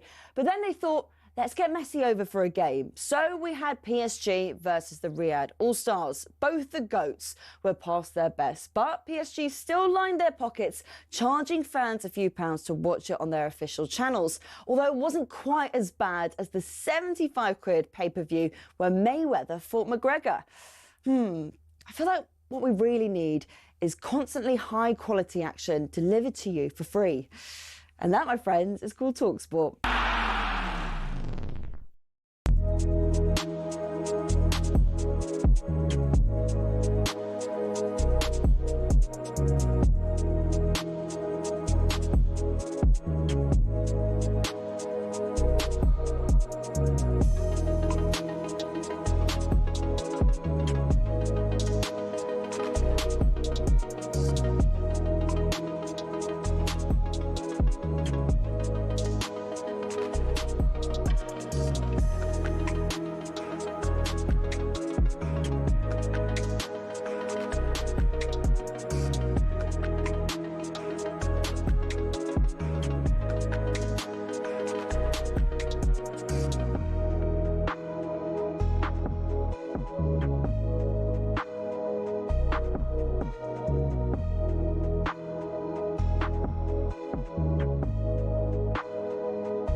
Good morning, this is talkSPORT. Breakfast at 9:36 with me, Jeff Stelling Ally McCoist and Arnold Clark's Real Sale. There are huge savings to be had on over 20,000 used cars. Coisty on X. I've had a message from Lawnmower Death Pete. Go on, Pete. He says, so who heard us on talkSPORT this morning? Pete. Jeff Stelling not impressed. Bet Ally McCoist is all over it. I'm all over it, Pete. Yeah. Yes, all over it indeed. Brilliant. Anyway, good to hear from you, Pete. Thank you very much Great indeed. Stuff, Just talking a moment ago to Stuart Webber, Ryan's text, he said, well, I'm glad you enjoyed that because I didn't. All I heard was some suit trying to convince us the director of football or whatever meaningless title they want to give themselves is more important than the manager. Ryan, he wasn't really saying that. No, but listen, I didn't necessarily agree with Evan, but that doesn't mean I couldn't enjoy the conversation and the views being exchanged. I certainly enjoyed that. Yeah. But that's what I said to you when we come off. I'd love another 15, 20 minutes to chat that through because there's a lot of points I would like to have made. Yeah. Daz is not convinced either. He says, this guy, a manager can't spot a good player. What a lot of garbage. Bring back the old days. It's not going to happen, Daz. Just not going to happen, I'm afraid. Right, let's stick with football for a while, shall we, at 9:37. What a night we have in store for you right here on talkSPORT. Can Newcastle repeat last year's heroics in the Carabao Cup, or will Man City take a league back to the Etihad? Now, the first leg's played tonight, and we then have to wait over 3 weeks for the second leg, so that's certainly raised eyebrows. Newcastle boss Eddie Howe, though, has welcomed this. In this home tie, it's going to be an important game for us. We really enjoyed the two-legged format last year. Even the sort of gap between games was quite good because you could detach yourself from the result and your focus goes away and then it comes back when it comes round, and it's very similar again this year, so we enjoyed that challenge. I'm not so sure about it, from a fan's perspective. Well, I don't... listen, Eddie's better qualified to speak about that from a managerial point of view than I am, but I don't necessarily agree with it. I certainly from a fan's point of view, spectator's point of view, for example, if you get a great game tonight, which I'm hoping we do, and I think there's no reason why we shouldn't, then we should be all really looking forward to the game perhaps the following week, so we know who's getting to the final. But I understand perhaps if managers have got 1 or 2 injuries and suspensions and things like that, I get all that. But no, I wouldn't say I'm a fan of the big gap between the semi-finals and legs.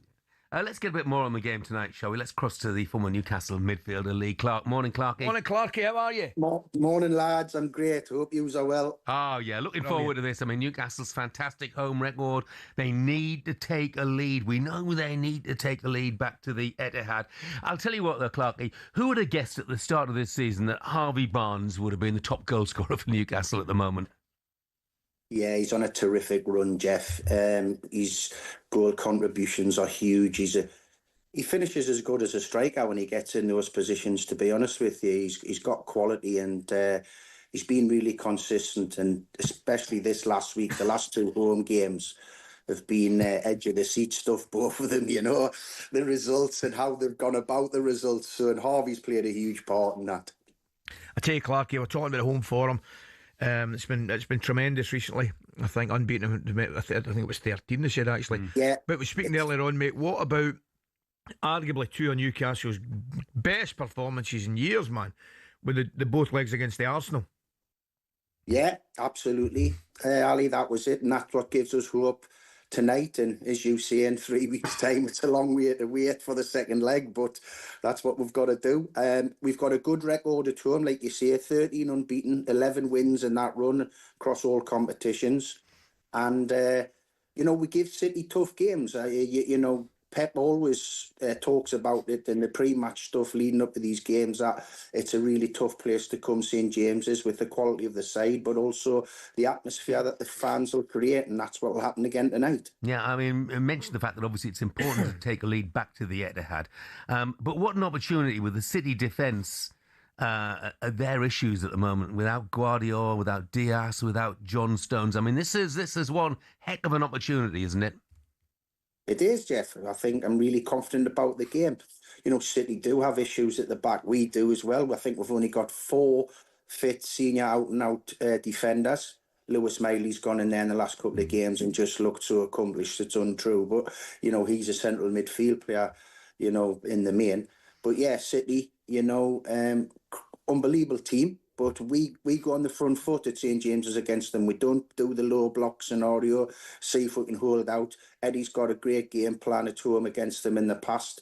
Hopefully we do it again today and we can give them issues at the back. Tell Clark, I mean, you touched on it there. There's nobody loves their heroes more than Newcastle fans. And I'm looking at the team just now, the relationship, whether it's Tonali, Guimaraes, Joe Linton, all the boys. The list is endless. You mentioned Harvey Barnes. But give us a wee bit more, mate, on Lewis Miley. I've been down. I've seen a couple of the games. Never mind looking out. It hasn't looked out of place at right back, Clarky. He's excelled there, I think. It's spot on, Ali. He's been absolutely outstanding. You'd think that was his main position. And by the way, the last half an hour against Bournemouth, he played centre half and looked different class there as well. Yeah. So I know him really well. He grew up with my son in the academy. I know the family well, great people. The brothers are involved in football. He's got a couple of younger brothers in the academy at Newcastle. He's a great boy, but he's absolutely grown into a sensational footballer. He looks the real deal. And, we're proud of him. Everyone sings, that the song when they get a local lad, he's one of our own, but Lewis has proven to be exceptional. Yeah, he's got a brother at Hartlepool, of course, as well, in Jamie, who plays for us. Look, I mean, in the quarter-final against Brentford, you know what Pep's like. You can never predict what he's going to do. But in that quarter-final, he rested Haaland and Donnarumma and Foden and Bernardo Silva and Guardiola and Diaz. I think Newcastle fans would love it if he rested them again, wouldn't he? I mean, obviously a couple of them are out, but if he left out the likes of Haaland, that would be you'd be right results. You'd be staggered though, Clarky, because out of all the bosses of top teams, I think he's the one over the years that has showed this tournament the utmost. But he didn't against Brentford. I know that. Yeah. Yes, please, lads. I'll definitely take that. No, I don't think he's going to do that tonight, to be honest with you. I think he's... last season we had one for him. He said he's won the one trophy, the Community Shield, but he's not used to not winning silverware. His career's littered with winning trophies, so he probably missed that last season. So he'll be going all out. I think, like you said, Ali, I think a lot of the big clubs now, the Carabao Cup, there's no, they do field one or two youngsters in the early rounds, but when they get the opportunity, they want to go there and win it. They want to get that first trophy in the cabinet. Just a quick before we let you go, Clarkie, a 3-week gap. Are you a fan of the 3-week gap and the two-legged semi, or would you rather have a one-off? Two-legged semi, yeah, I'll take that. But I'm not too sure on the 3-week gap in between, Ali. It's a bit. It doesn't really matter which way the result goes. Are you going to be thinking about it if you take a win into it, or is it going to affect you if you lose or whatever? The confidence. It's just a strange one. You would think the following week it would get done, but the fixture schedule now is just. Yeah, well, it's just crazy, isn't it? Got a wee feeling that place will be jumping tonight, mate. Yeah, just a bit. Oh, it will be rocking. Don't worry about that. Enjoy it, Clark. Enjoy it, mate. Thanks, see you guys. soon. See you later. Rob the Hammers fan in Cadiz, interesting text says... nice place, first of all. Cadiz. And far enough away from the London Stadium, I would think, as well for him. Shame you didn't bring up with the sporting director the damage that's been caused at West Ham by a sporting director. What he didn't mention was the conflict between the coach and sporting director, because the sporting director has a different agenda than the coach. Look at Manchester United currently. Why not just employ enough backup staff for the manager and scrap the sporting director? But that's my point, exactly. It is absolutely of paramount importance that they got on and they have a working relationship and they're going for the same goal. If that's not the case, it ain't going to work. Yeah, no, I completely agree. And obviously, Manchester United, prime example of that. Now, Michael Carrick has just been announced by Manchester United as their new interim boss.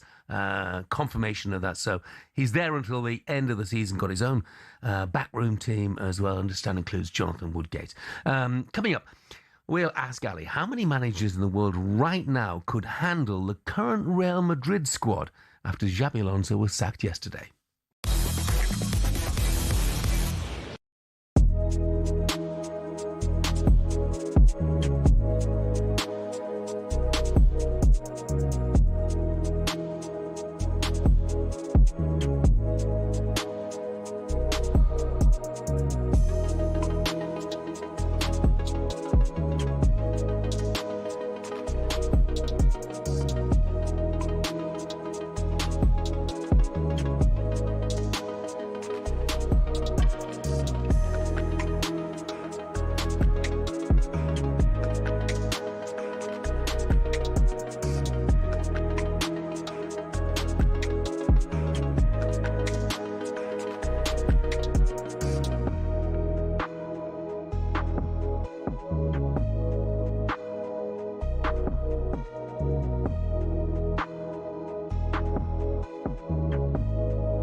Morning, this is talkSPORT Breakfast. I'm Jeff Stelling Ally McCoist is with me 10 minutes or so to go.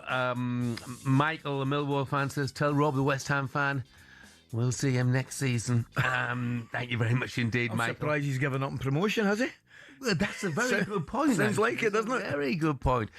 Luke says, why doesn't the manager also employ the sporting director so they know they're on the same page and think they can work together? The manager should be the top dog. And, of course, that was very much what happened at Aston Villa, wasn't it, when Unai Emery came in? He came in with Monchi, for example, and they came as a team, if you like, as a unit. Unai Emery looks to me, he's one of these manager/coaches who wants to run the whole thing the way he can. With, you know, as you and I spoke about it earlier, footballing matters. I think he looks the type of manager/coach that wants to run everything footballing matter. Other headlines this Tuesday morning. Michael Carrick has verbally agreed his deal to be the interim Manchester United manager. More reaction throughout the day, of course, on talkSPORT. The PGA Tour has opened the door to the return of major winners Jon Rahm, Bryson DeChambeau and Cam Smith from Live Golf after accepting Brooks Koepka back on the American circuit. Are you and I at the stage, there's a little bit of na-na-na-na-na about us with that decision? Because I was never a great fan of it's not collapsing, but I was never a big fan of the whole Live setup, mate. Well, nor was I. I mean, basically because, it struck me that money was more significant than sport in it, you know, and the actual events sort of secondary. The guys were going over there playing, earning an absolute fortune. Yeah, fair play to them. But it wasn't really grabbing the attention of, all golf fans. Yeah. Golf didn't need the changes that they were imposing on it, in my opinion. And 42-year-old legendary quarterback and Super Bowl winner Aaron Rodgers was knocked out of the playoffs last night as his Steelers lost to the Texans in pretty embarrassing fashion. Houston will take on the Patriots in the next round. It's live on talkSPORT 2. Go Rams. So Aaron Rodgers won't be there, but talkSPORT are giving you the chance to be at what they call the greatest show on earth, the Super Bowl on Sunday, the 8th of February. Indeed we are, Jeff, as well as a pair of tickets for you and a pal. We're chucking in return flights to San Francisco, of all places, 3 nights accommodation and spending money all covered. Listen up, here's how to enter. For your chance to win, text WIN, W-I-N, to 83338. Text costs £2.50 plus your standard network rate. Or indeed you can call 0343 418 7260. Lines closed 22nd of January 2026, and that's at 4 p.m. That's when, of course, you will have to pick up your phone if it rings. 18 plus UK residents only. This is a network promotion. Full T's and C's at talksport.com. So for your chance to win, text the word WIN to 83338 and do it now. Told Jonathan Woodgate played with Jason Wilcox at Leeds, so should get on well with him, enhancing the Leeds connection. Right, let's finish with a bit of this. Ask me. Here's Ally McCoist. Oh, he's done it. Ally McCoist from Rangers. Are you winding me up? No, I'm deadly serious. You know where the creator of the Rubik's Cube came from? Came from Czechoslovakia. So there you are, have some of that. You need to introduce me to this Tinder. Is it dangerous? You're a pair of numpties, so you are. Let's be having you! Let's be having you! Oh, gee, was I? You were only supposed to blow up a bloody door. What's that? Yeah, I've nailed it, man. I've nailed it. Do you know what's brilliant, Jeff? That's really good. I get people when I'm walking down the street shouting at me, Rubik's Cube, Hungary. And that's all they shout and just march on. Yeah. Did you see Dominic Szoboszlai last night? He could have told you the same thing. I tell you what, I think he was doing the Rubik's Cube in the 6-yard box at that point. So, time for Ask Ali. Let's get started. Michael Carrick, the interim manager for the rest of the season at Manchester United. He'll be unveiled later in the day. But, Ali, if he gets Champions League football at Old Trafford for next season, does he keep the job permanently? Well, no. And as an argument, he probably should. Because what I think they'll do is, what I think they should do is, right now, they should obviously be getting behind Michael Carrick. Of course they should. But the wheels 100% should be in motion to find a new full-time manager for Manchester United. So That has to be the case. If they're doing their work, we can argue about the pros and cons of what's happened, right? Was it done, with a replacement in mind immediately? Of course it wasn't. Was it a knee-jerk reaction?